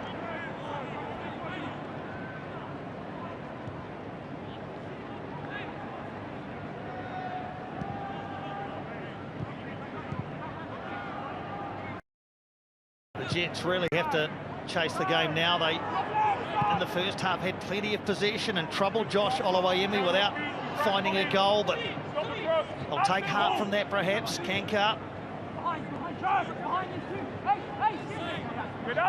trying to select an option. Aquilina, now Bayliss. Shushna. Wilmering. You know, the top of Eli Adams and behind for a goal kick. Well, Tim Payne there just remonstrating with Paulo Retre, I think it was. He's not happy about the space that had been provided for the Newcastle Jets to try and stand that one up to the back post. Josh Oluwayemi just surveying in front of him. There will be a free man, and at the moment it's Corbin Pipe. You can just see him down the bottom of your picture. This time it's just too long for Josh Oluwayemi to try and hit. I think in possession in particular, Piney, The Phoenix can now be more assertive. That cautiousness that defined the first 45 minutes should be put to bed. Here's Barbarouses looking to put this one to bed, perhaps. The tackle going back, was it? No, says referee Barrero. Foul by Lachlan Bayliss, who believed he got all ball. Well, this might just be the senior statesman winning the free kick. Jonathan Barrero had a pretty good side of that one, and I think what Lachie Bayliss is arguing is he gets a touch on the ball, yes, but there's more contact with Costa Barbarouses. Regardless, Piney, this is a tasty position for Ishiga. Not only can he try and go over the wall to replicate that free kick against Central Coast Mariners, but there's a second option here, which is the reverse, attacking Ryan Scott's side of the goal. Yeah, it's almost identical, the position from that which he scored against the Mariners. His teammates have left him to it. Hideki Ishiga. Can he light up Sky Stadium for a third time this afternoon? Here is Ishiga. And just a bit too much elevation. He chose the latter of the two options, looking for Ryan Scott's top left-hand corner as Ishiga looks. I like this one, Piney. I love the intention here. Scott was caught very central, and he's actually cheated slightly, gone to his left-hand side. That's on goal. I'm not sure he's getting back. Here come the Jets again, though. Surely a chance here. And a cross goal. It went from Aquilina. Well, Wellington seemed to stop. I wonder whether they thought there was an offside in play there. Well, caught in the shadow of their own chance. The Wellington Phoenix allow Newcastle Jets one. It requires the intervention of Alex Rufer. Is it Paolo Retre, I think, who keeps everyone on side? Not quite the conviction there. Perhaps the ball didn't fall to him, but that is a wonderful chance that fell the way of Thomas Aquilina. So change coming, and it's an attacking one. Mark Natta sits down, a defender, and the Brazilian Wellington, an attacking player, is on for A-League appearance number 7. Had 7 minutes off the bench against Perth last time out. They had a 4-0 lead at that stage. A 2-0 deficit requires more from Wellington. And Rob Stanton has introduced him with a quarter of the game or so to go. Starts off pretty well by winning possession for the side. Wilmering does well. Taylor, who scored a goal on this ground a year ago. There was a proper nuisance on that day for the Wellington Phoenix. A headache for Finn Sermon. Simply haven't seen enough of him so far. Here's Wellington with the first chance to provide impetus in the attacking third. Aquilina goes around him. Wellington attempts the shot. Timmins looking to make room. Aquilina. It's crowded in there. Belted away by Wellington.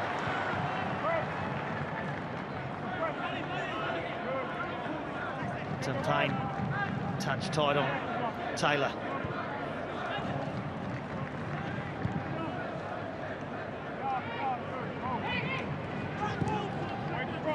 Wellington. And Adams. Wellington can't quite find the target, and chance perhaps for Wellington to break through Barbarouses. He doesn't have a heck of a lot of support at the moment. Retro's arrived and decides to calm things down.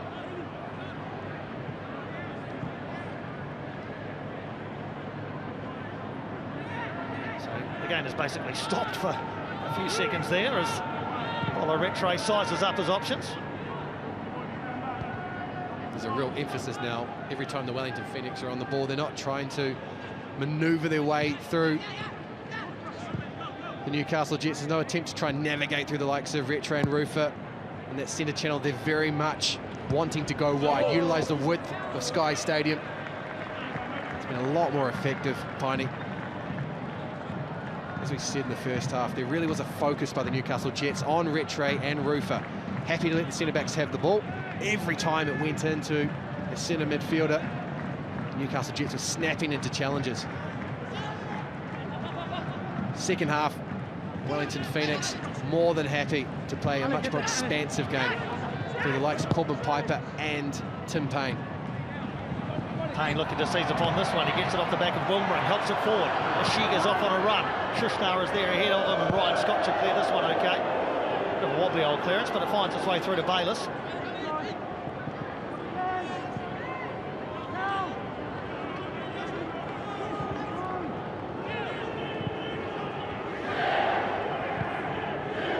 Here's Wilmering. Looks up and sees Taylor ahead. Feeds it into Clayton Taylor. Faced by a couple of players. Wanted the run from Wilmering, which wasn't there. Again, Wellington snuff it out.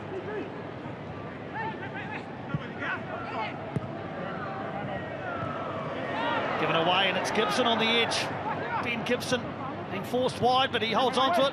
Squares it back. Wellisol was there, but the ball didn't reach him. Good industry from Ben Gibson.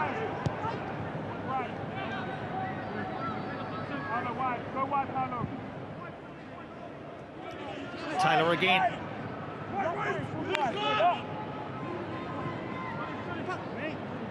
Wellington just soaking up this pressure in their low block. Aquilina again though. Rufa calmly. Sutton gives it back to Kankar. They'll come again, the Jets down the right through Aquilina. Bayliss. Away by Sheridan, only as far as Timmins.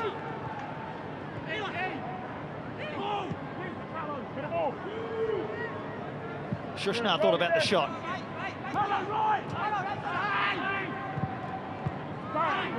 Again, the connection's just not quite there right at the last for the Newcastle Jets.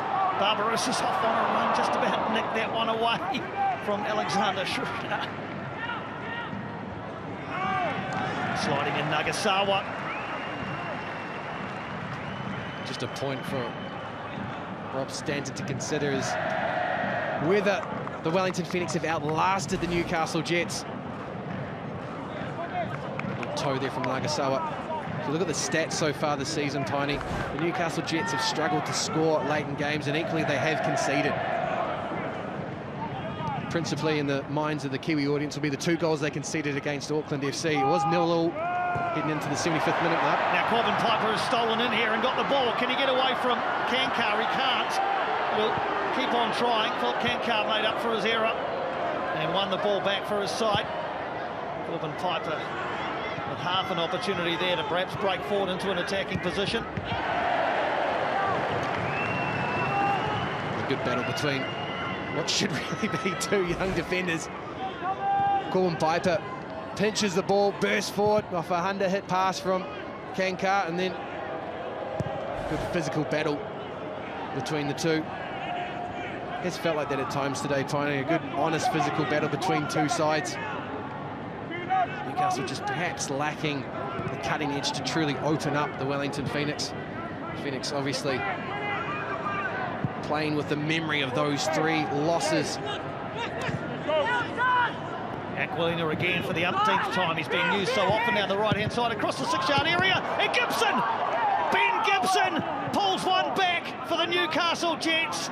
And the pressure has paid off. 3 goals in 2 games now for Ben Gibson. Wellington won't have a clean sheet. And Newcastle have hope. Well, it sets us up for a wonderful finish here at Sky Stadium. It's ambled forward, really, by the Newcastle Jets. Lack of defensive effort there from Corbin Piper. No reaction from Sam Sutton, so Newcastle get a second bite of the cherry. And it's punched in by Ben Gibson. The Kiwi, or at least the player with Kiwi eligibility, finds a way back into this game in New Zealand for Rob Stanton. Well, played for Leichhardt in the New South Wales NPL this year. 3rd top scorer with 18 goals. He knows where the back of the net is. Scored in a pre-season friendly against the Phoenix back in September. And they say 2-0 is a dangerous lead, and so it has proved. Kazuki Nagasawa is going to make way for Mohamed El Tay for the final 16.5 minutes plus stoppages. But that will, let's just say, Jacob, breathe life into the Newcastle Jets and their push for at least a point. Well, they'll now be energised to really take this game to the Wellington Phoenix, knowing Not only they can pinch a point here at Sky Stadium, potentially even 3, Piney. There's still time for that. But also they're coming up against the Wellington Phoenix side. They're playing with the ghosts of recent losses. Their approach will be instructive as they break forward in quite good numbers. Payne looking for Barbarouses. It's deflected but still finds its way through to Costa. In heavy traffic, Costa Barbarouses. UTE trying to retain possession. Timmins is there. And Newcastle pass it out, or almost had done before Rattray intervened. UTE. Payne. Barbarouses rather. Now Payne.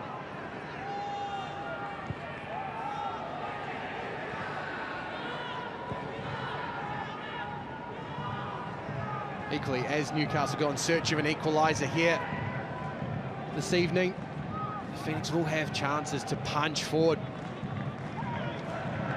And so they can't lose, they can't be too cautious, they can't revert to what we saw in the first half. Got to go in search of restoring that 2-goal buffer, even if it's in a managed way. Piper and Sutton down the left-hand side. Corbin Piper can't quite keep it in. Well, here's the goal again. Aquilina just waiting and waiting. Seeing if he can go past Corbin Piper. Instead, he's given enough room to fire it into that near post. Here comes Sam Sutton. Bring the ball away. Thought he was fouled by Aquilina. No, says referee Barrero. So they'll come back the other way. Here's Gibson, the goal scorer. Oluwayemi, well, as it deflected off his arm, I wondered which side of the post it would travel. The outside, as it turned out, but Ben Gibson, a clear and present danger. It's a snapshot by Gibson. It's a big right hand from Oluwayemi, and just stay on that reaction. Oluwayemi gives Sam Sutton a serve. Was looking for a free kick from Barrero. It doesn't come. And Sutton stops, as well as a couple of his Phoenix teammates. Here come Newcastle again, on the edge. Bayliss. Adams hangs it up at the far post. Onto the roof of the net from Kankar. And now Jonathan Barrero wants to have a word to somebody. It's coming all the way over to the Wellington bench by the looks of things. Well, Adam Griffiths is standing. He's alongside Giancarlo Italiano. Also, there's a card that's going to be coming. Not quite sure who that was for. It was pointed at the bench, so it might not be the Phoenix coach or assistant coach.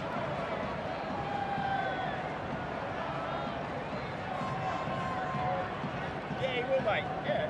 We'll confirm who the yellow card was shown to.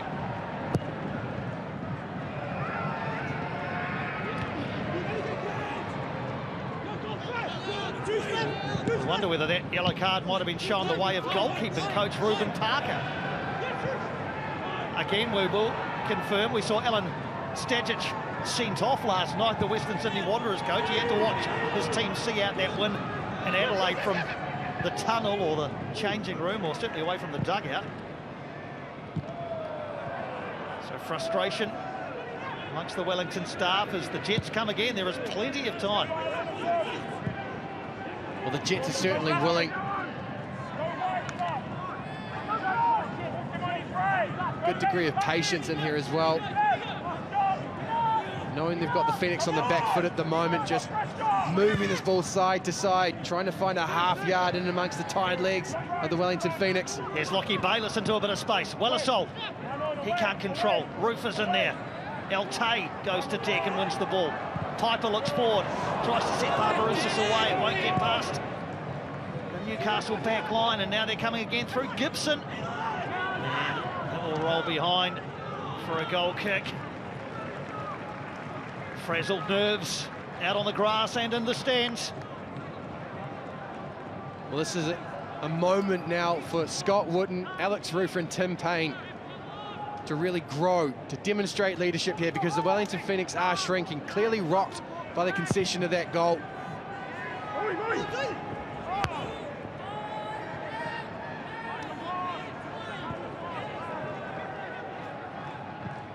Confirmation that it was Wellington Phoenix goalkeeping coach Reuben Parker who was issued with the yellow card.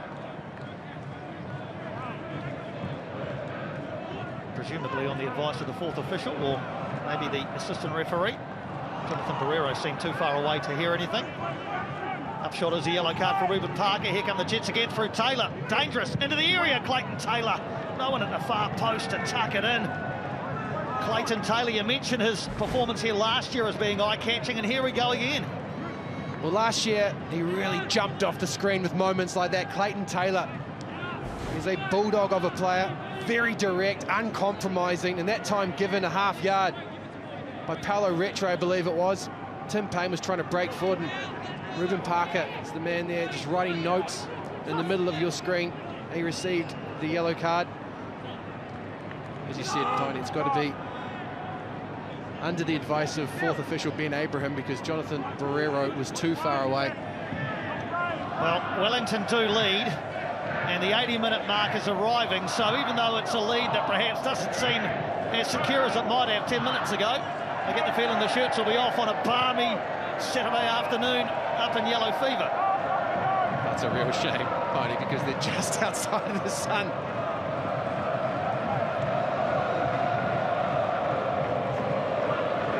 Taylor. Clayton Taylor. Payne with him stride for stride and shepherds it behind. Well, if we just zoom out ever so slightly, what we're going to see is the shadow of Sky Stadium has unfortunately just caught the yellow fever as they get the kit off for the traditional 80-minute mark. Shirts off. First time they've been able to do so at home this season. Another change coming for Wellington. We're hearing Nathan Walker will be introduced for Hideki Yashiga for the final 10 minutes plus stoppages.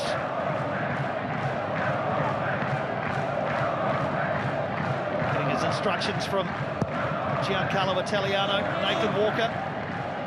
Really clear there. I think what will happen is Corbin Piper is going to be moved into a centre position, and Nathan Walker is going to be asked to stretch Thomas Aquilina, the player for the Jets who's allowed to roam forward. Quite clearly seeing something that he wants to exploit. The desperation is in the Newcastle Jets side as they go after this equaliser. Here's Timmins. Again, they'll look to go down the right. This time it's Eli Adams who's dropped a bit deeper. He and Aquilina combine. Only half away by Wellington. Scramble it clear.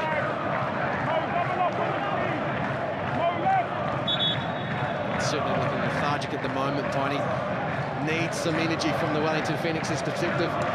There's confirmation of that change. Hideki Yashiga makes way. Nathan Walker with his 8th appearance of this season.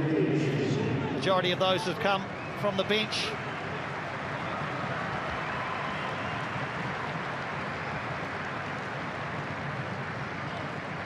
His 6th appearance off the bench. Nathan Walker, a couple of starts. Yashiga sits down. Nathan Walker's given some instructions to pass on to somebody.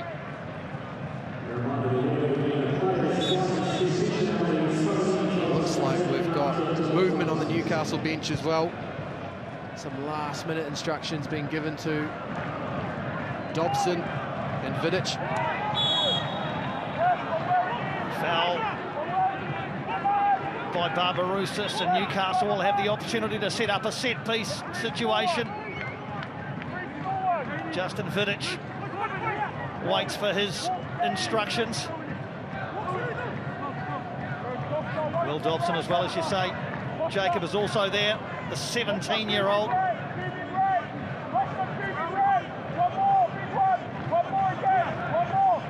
The first task is for Daniel Woolmering to deliver this one, and there's a few spare bodies at the back post for the Newcastle Jets. They've certainly thrown men forward, and why wouldn't they, as they look for an equaliser. How's Woolmering's delivery? It's back across the 6-yard area. Wellersol is there. Wellington can't get it clear. Wellersol again and again. He's appealing for handball. Nobody seems to be paying him too much heed.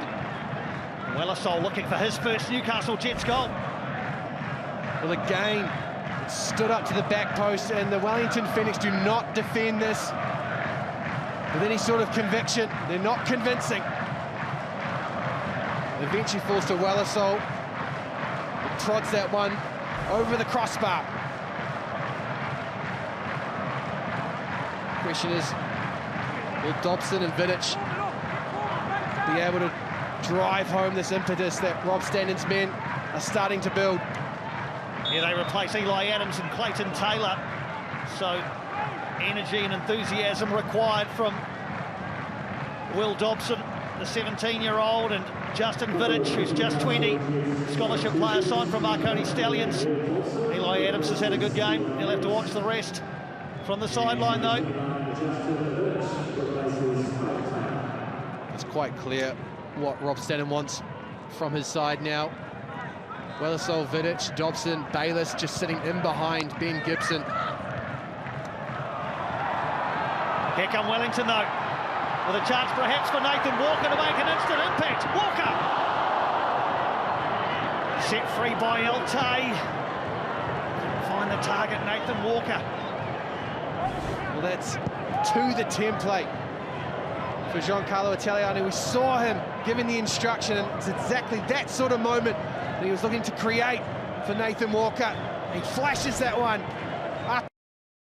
Goal. Into the final 5 minutes. Game on a knife edge as Newcastle press for an equaliser. And Paulo Retre scored, and it was 2-0. It seemed very comfortable for Wellington. Ben Gibson's goal has made it far less so.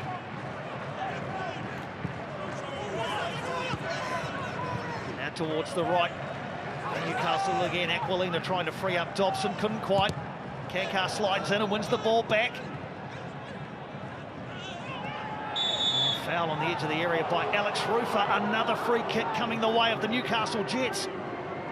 I thought Pereiro might be going to his pocket there for Alex Rufer. Lockie Bayliss is the man on the end of some agricultural contact from the All Whites midfielder.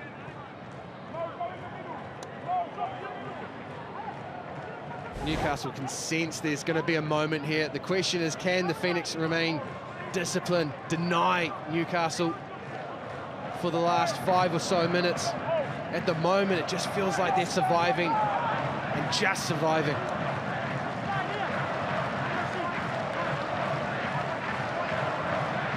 You sense this could be a key moment as Newcastle seek an equaliser.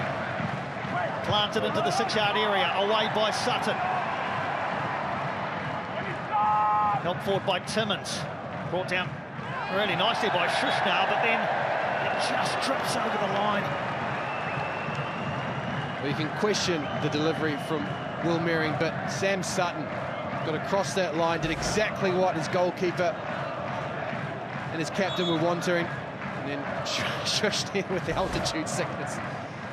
Just danced a little too close to the sideline, the Newcastle Jets centre-back. Scarcella coming on. On for Bayliss.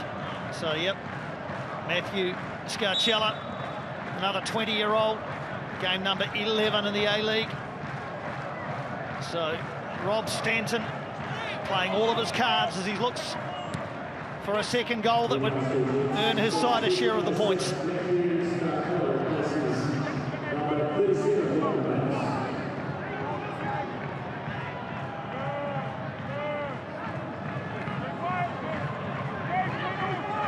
Important here that Newcastle keep this ball ticking over. They've got to move the Phoenix. It's exactly what Stanton won't want. Delivery from a narrow angle. Ball was too straight to really cause any troubles for Josh Oluwayemi.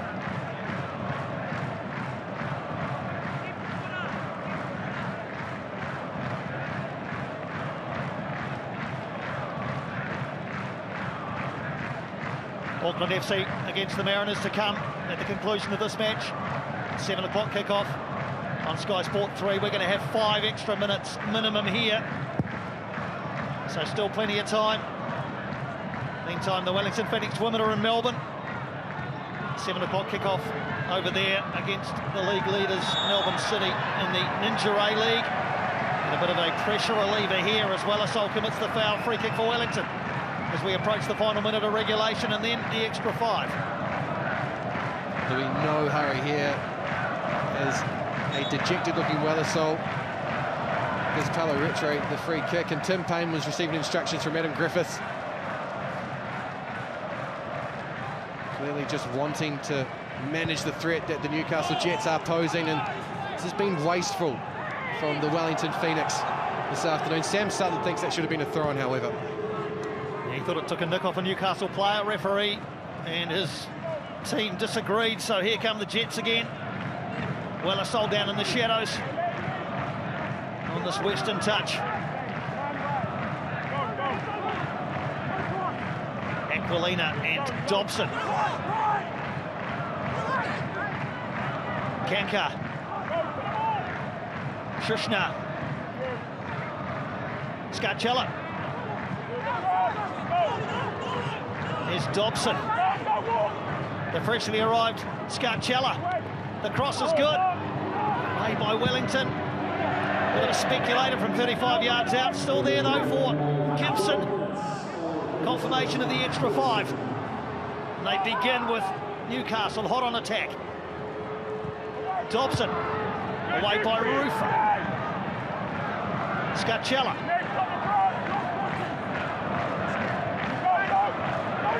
Kanka. Shushna is all the way forward and keeps it in. Wellington just struggling to get it away. And a free kick on the edge will help them soak up a few more seconds, and Tim Payne is in on Wellington. He didn't like the way that Wellington swung a foot at the ball, and now they're all in. I think both players knew what they were doing there. Wellington probably presumed that the free kick was coming, but he had every right to get the shot off before he heard the whistle from Barrero. And then Tim Payne appreciating that the Phoenix had won a free kick, just trying to eke a few more seconds out of this extra time. It's 5 minutes of stoppage time that the Phoenix will need to manage.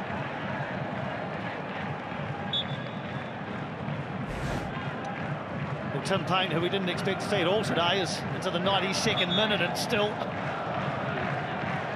playing his part.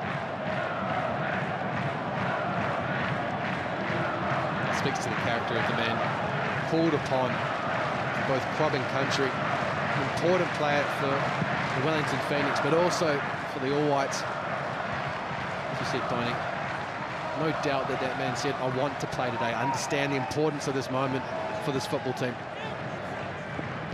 Yeah, he certainly played his part and might yet have some work to do, as we've had 2 of the extra 5 minimum.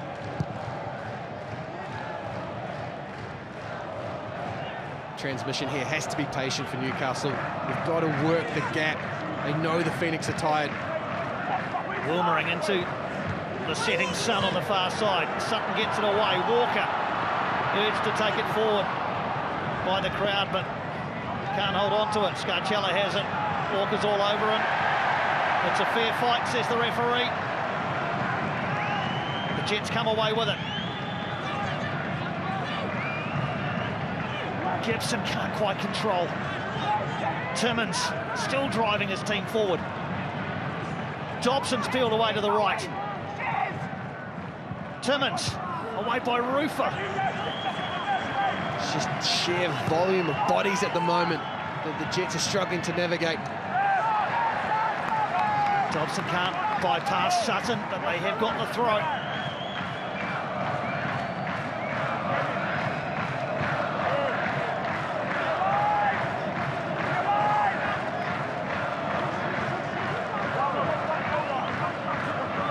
They continue to define, they're trying to deny. Clean ball into the box at the moment, the Wellington Phoenix. The Newcastle Jets stay at their task. Both teams focused. And now free kick coming the way of Wellington, to the delight of the crowd here. More seconds soaked up. And Wellington now must feel as though they are very nearly there. That must be the 3rd biggest cheer of the day. The 2 goals, and then for this free kick, one by the youngster Nathan Walker. In a wrestle with Aquilina. Pressure, valve, turned. Ball at the feet of Josh Oluwayemi. This one is going to go long.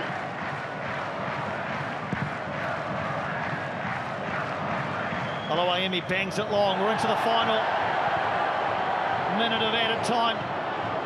As Barbarouses looks to seize upon this one and keep it in, can't quite.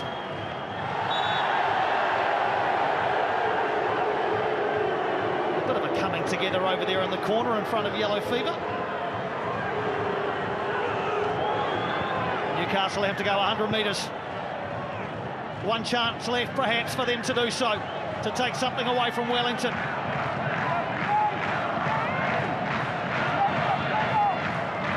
Scarcella. Shushna.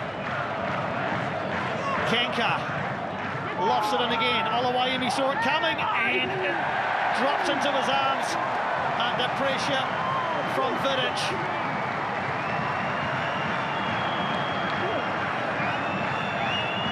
Well, it was an early call from Oluwayemi. It was signposted. It's going to be stood up to the back post, and he had to battle not only to get the ball, but he battled his way through Vidic. There might not be time for Luke Supik being ready for Costa Barbarouses, but all eyes on referee Jonathan Barreiro. Still time to play, he says.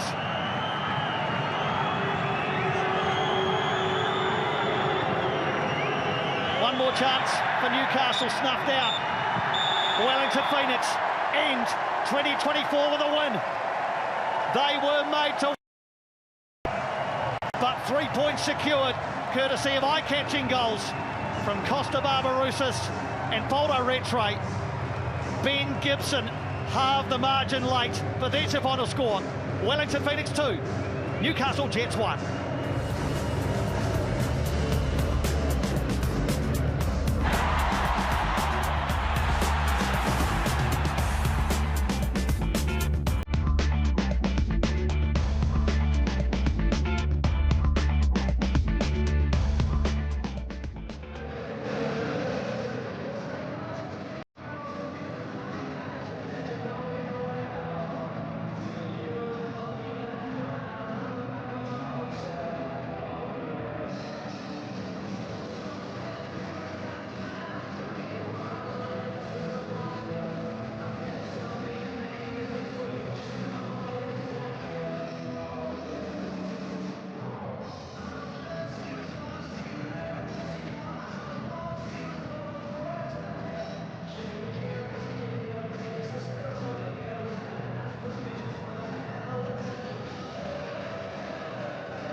Plenty of drama in Sky Stadium this afternoon. Poldo Retre scoring his first goal in Wellington Phoenix colours, and it proved to be the decisive moment. He is the owner of the winning goal, and Wellington Phoenix take all 3 points. Let's bring in Wellington Phoenix captain Alex Rufer. You were made to work for it, Alex, for the first win on home soil this season. How much of a turning point and a foundation might this be for you and your team? Yeah, really important. We've obviously had a few disappointing results and performances over the last few weeks, so today's goal was to win. We did that. We've still got a lot to work on, but look, like I said, the most important thing is that we got 3 points. You soaked up a lot of pressure in the first half in particular, and again late in the second half. How proud are you of the way that you managed to just about succumb the Newcastle Jets this afternoon? Yeah, look, like I said, really happy we won the game. I still think if we had a little bit more quality with the ball, we would have really hurt them. But look, like I said, and I keep repeating myself, but look, 3 points today was the main thing, and really happy and pleased. Well, you got it courtesy of a couple of eye-catching goals. Which do you prefer, Costa Barbarouses from halfway or Paulo Retre with his first Phoenix goal? Oh, like you said, both cracking goals. Costa, he's been in unbelievable form. He deserves everything he gets, and you know, Paulo Retre's come in. It's taken him time. He's had a few setbacks, but what a goal, and he thoroughly deserved that tonight. Great to chat, Roof. Well done, mate. Awesome, thank you. Alex Rufer, captain of the Wellington Phoenix, a victorious captain today, courtesy of goals from that man, Costa Barbarouses, and also Paulo Retre. We're off on Sky Sport 4 to Melbourne for the Wellington Phoenix women against Melbourne City. And Auckland FC about to kick off in Gosford against the double defending champion Central Coast Mariners. What do you expect from Auckland FC as they look to bounce back? Exactly that, a reaction. They were set on their heels last week against Western United. Steve Corica said they need to get into the fight early and they need to do the work. Expect a high energy start by Auckland FC in Gosford. High energy from both of these sides today. Josh Oluwayemi, excellent. His goal was breached by Ben Gibson, but he is on the winning side, as is Corbin Piper, as are everybody in yellow. Final score here in Wellington. The Phoenix 2, Newcastle Jets 1.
So that's, yeah, it's good.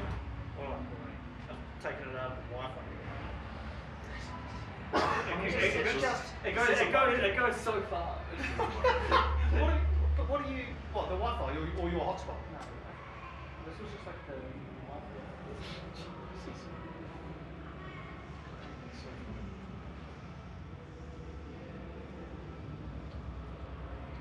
Yeah, we're actually going back up to the media box to watch them.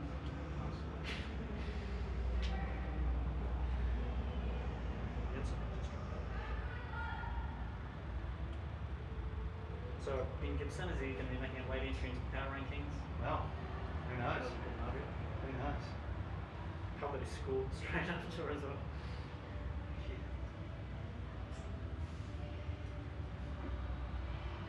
It's just quite funny. You see Chiefy talking to the scenes, you see Breachman on the side of the match, you know, waiting for the teaching to stop talking to the kids. On the field, it's quite unusual.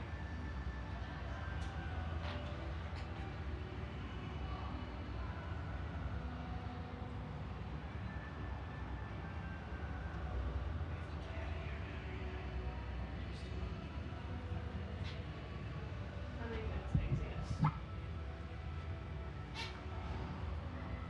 We can make them play.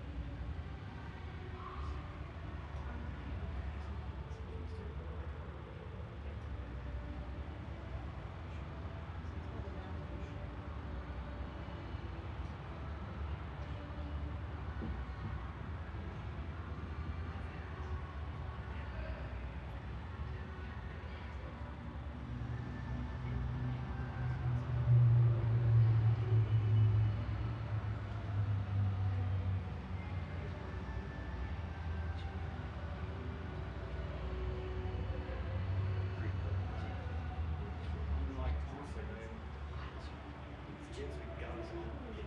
It's just funny. It's just Bruce.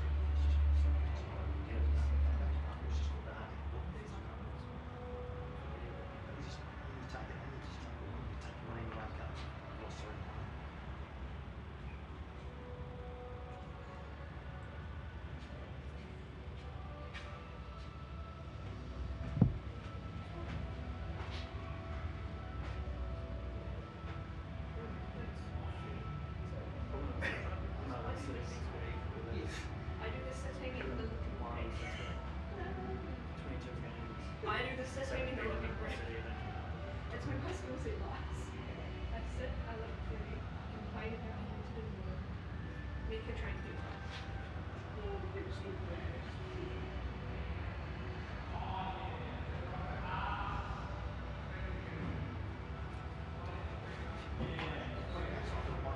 Yeah, well, I'm hot spotting it now, so like,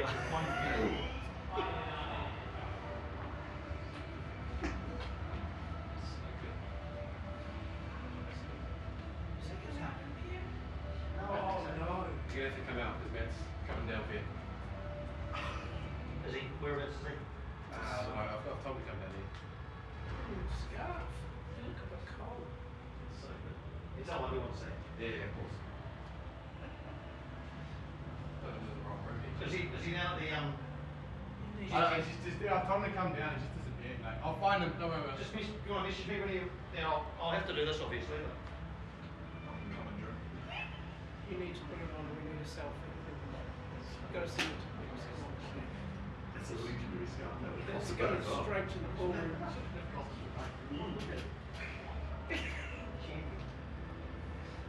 Straight to the pool room, we still do the talking sound.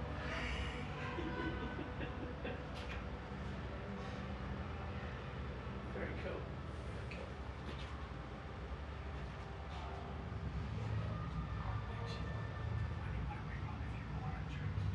You could put people on this one, gonna hide it.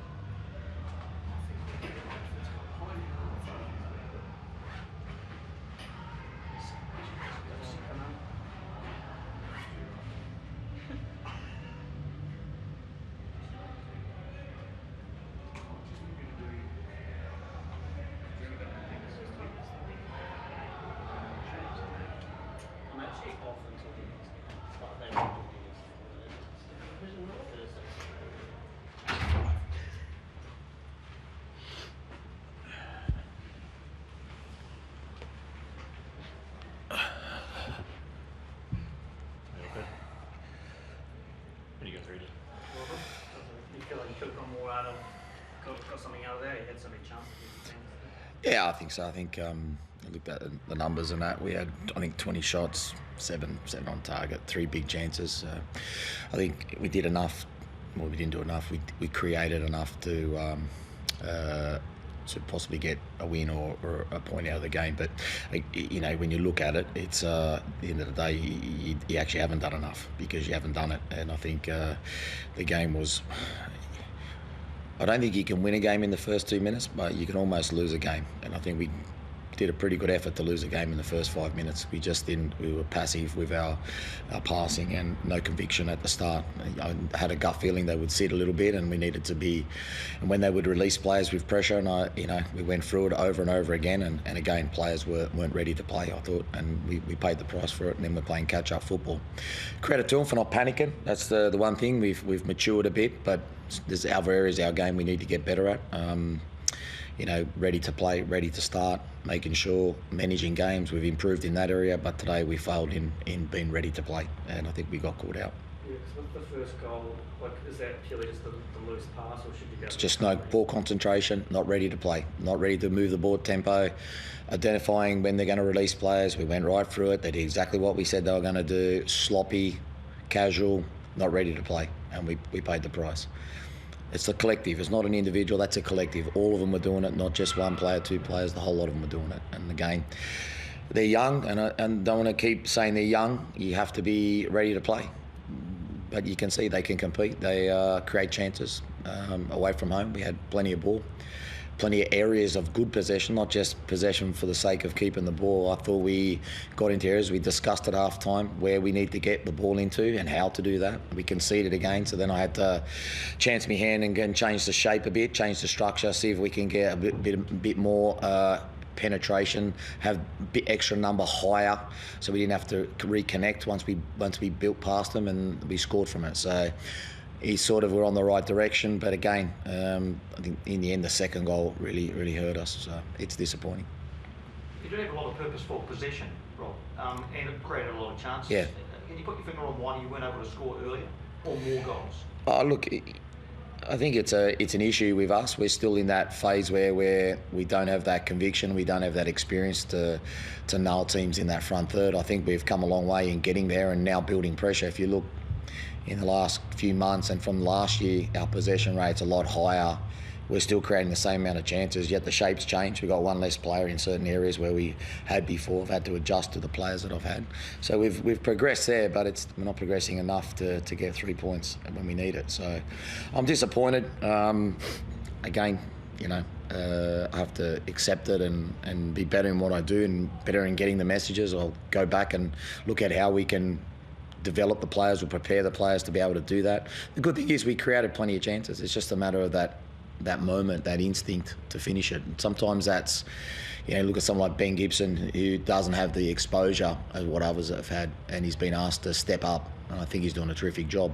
So for me to get him to do that straight away, it's difficult. He might have done it in the State League, but in the A-League it's a little bit different. So we've got to keep working on him and keep creating the chances. The good thing is I feel when we play we can beat anyone.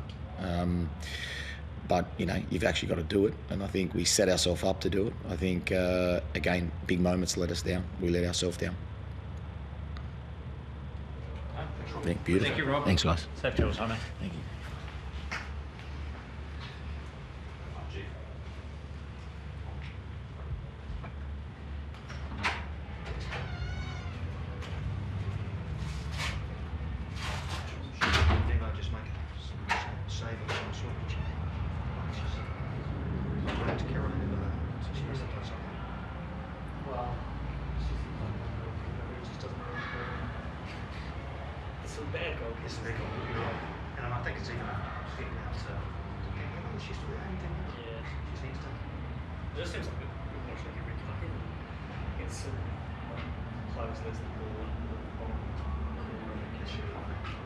It feels like the loud.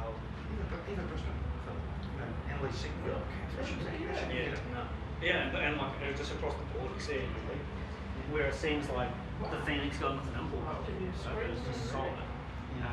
Good back, doing a fantastic job.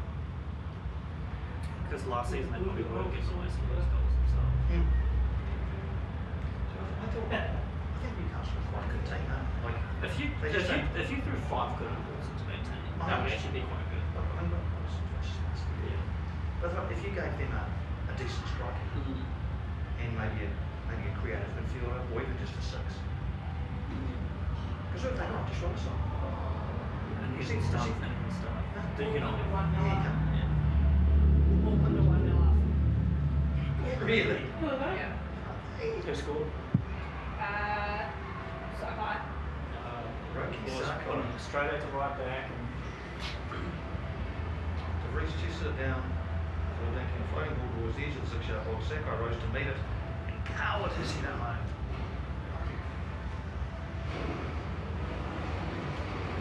I don't think the Mariners are going to have a third run for the season. Can't see that. they love to get 6 when they. He's going on there. Just watching the winner. Just watching, yeah. What's the score? It's nil. It's 1-0. How long? Yeah. It's good.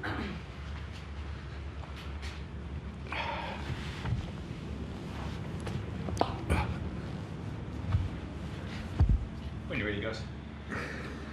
Chief, well, I guess your overall reflections, you've got the 3 points. How do you reflect on the 90-odd minutes out there? Happy that we got the 3 points. I was disappointed the way we played for a large part of that game, especially with the ball. I thought first half was okay, went to plan. Our intention was to sit a little bit lower, let them come a little bit forward because we felt like they were a little bit vulnerable in the transition. We scored straight away off their mistake, and there was a lot of space, so I was happy in that regard. And then second half, we changed a little bit with the pressing because I didn't want to get stuck in our half. Worked for about 15 minutes, and then just went a little bit off plan. I had to make some subs and so on, so I went a little bit off script, and then we got pinned and they scored, and then we just stopped playing with the ball when we had opportunity to actually hurt them and punish them, and we didn't capitalise on that. But again, happy that we had 3 points. What was it that went off script? What went off script? Well, I think if you look in the second half, we try to defend in a diamond, releasing to put pressure on the wide areas. Maybe I have to look back, probably legs of the players, probably couldn't just do that work for the whole half. And then I was also just trying to make sure that certain other players who had some injuries, I was trying to cater for them as well. So I changed to a 5 to make it easier. And then we just got pinned. I think we were a little bit narrow as well in the 5. So, it's a good experience, and, we're better for it. Alex Rufus said in the post-match interview we did that he said about 2 or 3 times, it was about getting the 3 points today. Was that really what was at the heart of everything you did tactically today? No, not really. I always plan tactically to, extract maximum value in terms of spaces, chances that we created. Disappointing part of today was they were there for more opportunities, or there for the taking for more opportunities to be given. I think we just didn't capitalise. That was the frustrating part. And I think, look, you lose through on the trot, like most things, confidence is down, morale can be, a little bit down. So it was about getting the 3 points. But again, the good thing about this group is when they're not playing well in terms of overall the whole 90 minutes and so on, they feel it irrespective of the result. So it really is about performance. So that's a good thing, not a bad thing. Very nice, very nice. It was he took it well. I thought Ryan Scott was around maybe the circle. And the thing is, he could have brought the ball forward, but I think the fact that, he looked up and, only had one player around him, it's good. It's very, what's the word, ballsy to try that as well. It seems like he's scoring most chances he's getting this season. Do you feel like he's in better goal scoring form than last season? And how do you go about getting him creating more chances for him? Because it seems like he may only get 1 or 2 again. I don't think it's 1 or 2 a game. I think it's a lot more than that. I think big chances is probably not on the end of it. That probably comes down to maybe a result of the way we're building up this season. probably not as effective as last year. Cost is effective, again, for us, we look at, again, more quality of chance than, frequency. I mean, if you look at Newcastle today, I think they had 20 shots. I think maybe 2 or 3 of them were big chances. Joshy made some big saves today. So, I would say if Costa was in the same environment, again, it all comes down to quality. So for us, it's about putting him in those good positions, and we just keep working hard and making sure that he, can get there. Well, cool to start. Luke in his second appearance at 16, but you took him off at half time. What was really handing him the start, and then was the way the game was flowing just not sort of suiting him? Yeah, I just felt, he's 16, 45 minutes is full on when you start. It's different to when you come on. When you come on, game's a little bit more open. You have a lot more space. I don't want to say less pressure, but when you start, it's a different dynamic. It's more about structure and dealing with tactics and so on. And again, he had some good moments where he could have, I think, capitalised on the fact that he was 1v1 with Kankar quite a number of times. And sometimes, I don't want to gas him mentally as well. I think that's a large part, expectation as well. So he was disappointed when he came off, which is fair enough, which is a good sign.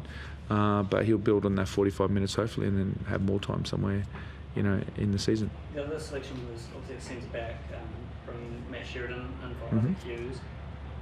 What was sort of the reason for that? And obviously you mentioned a few mistakes in the games that you wanted to persist with them. Why decide to sort of remove them from the team this time? Look, a common trend I have with all the young players, whether they're going well or not, there's a level of protection as well that I like to, put them under.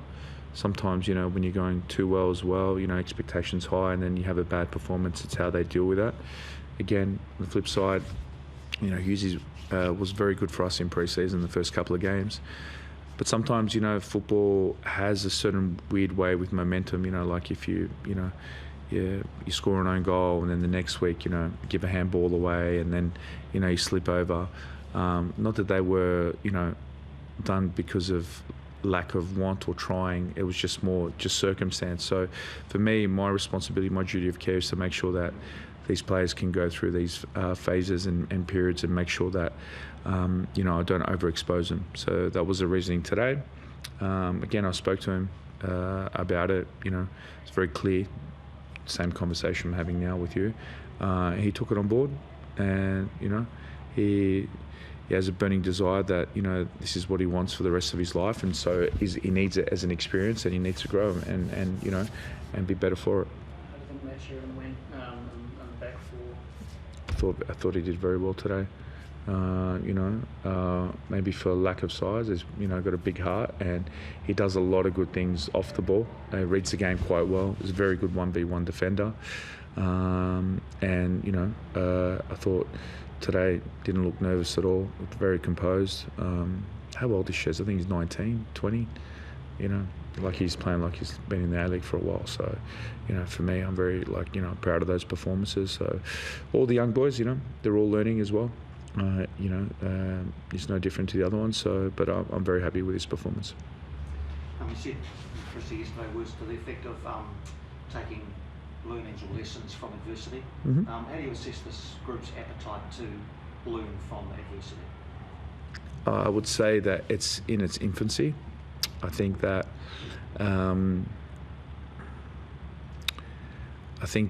it still needs to experience, the group in total with the new players more than anything, that they need to go through the ups and downs of a season and grow as a group.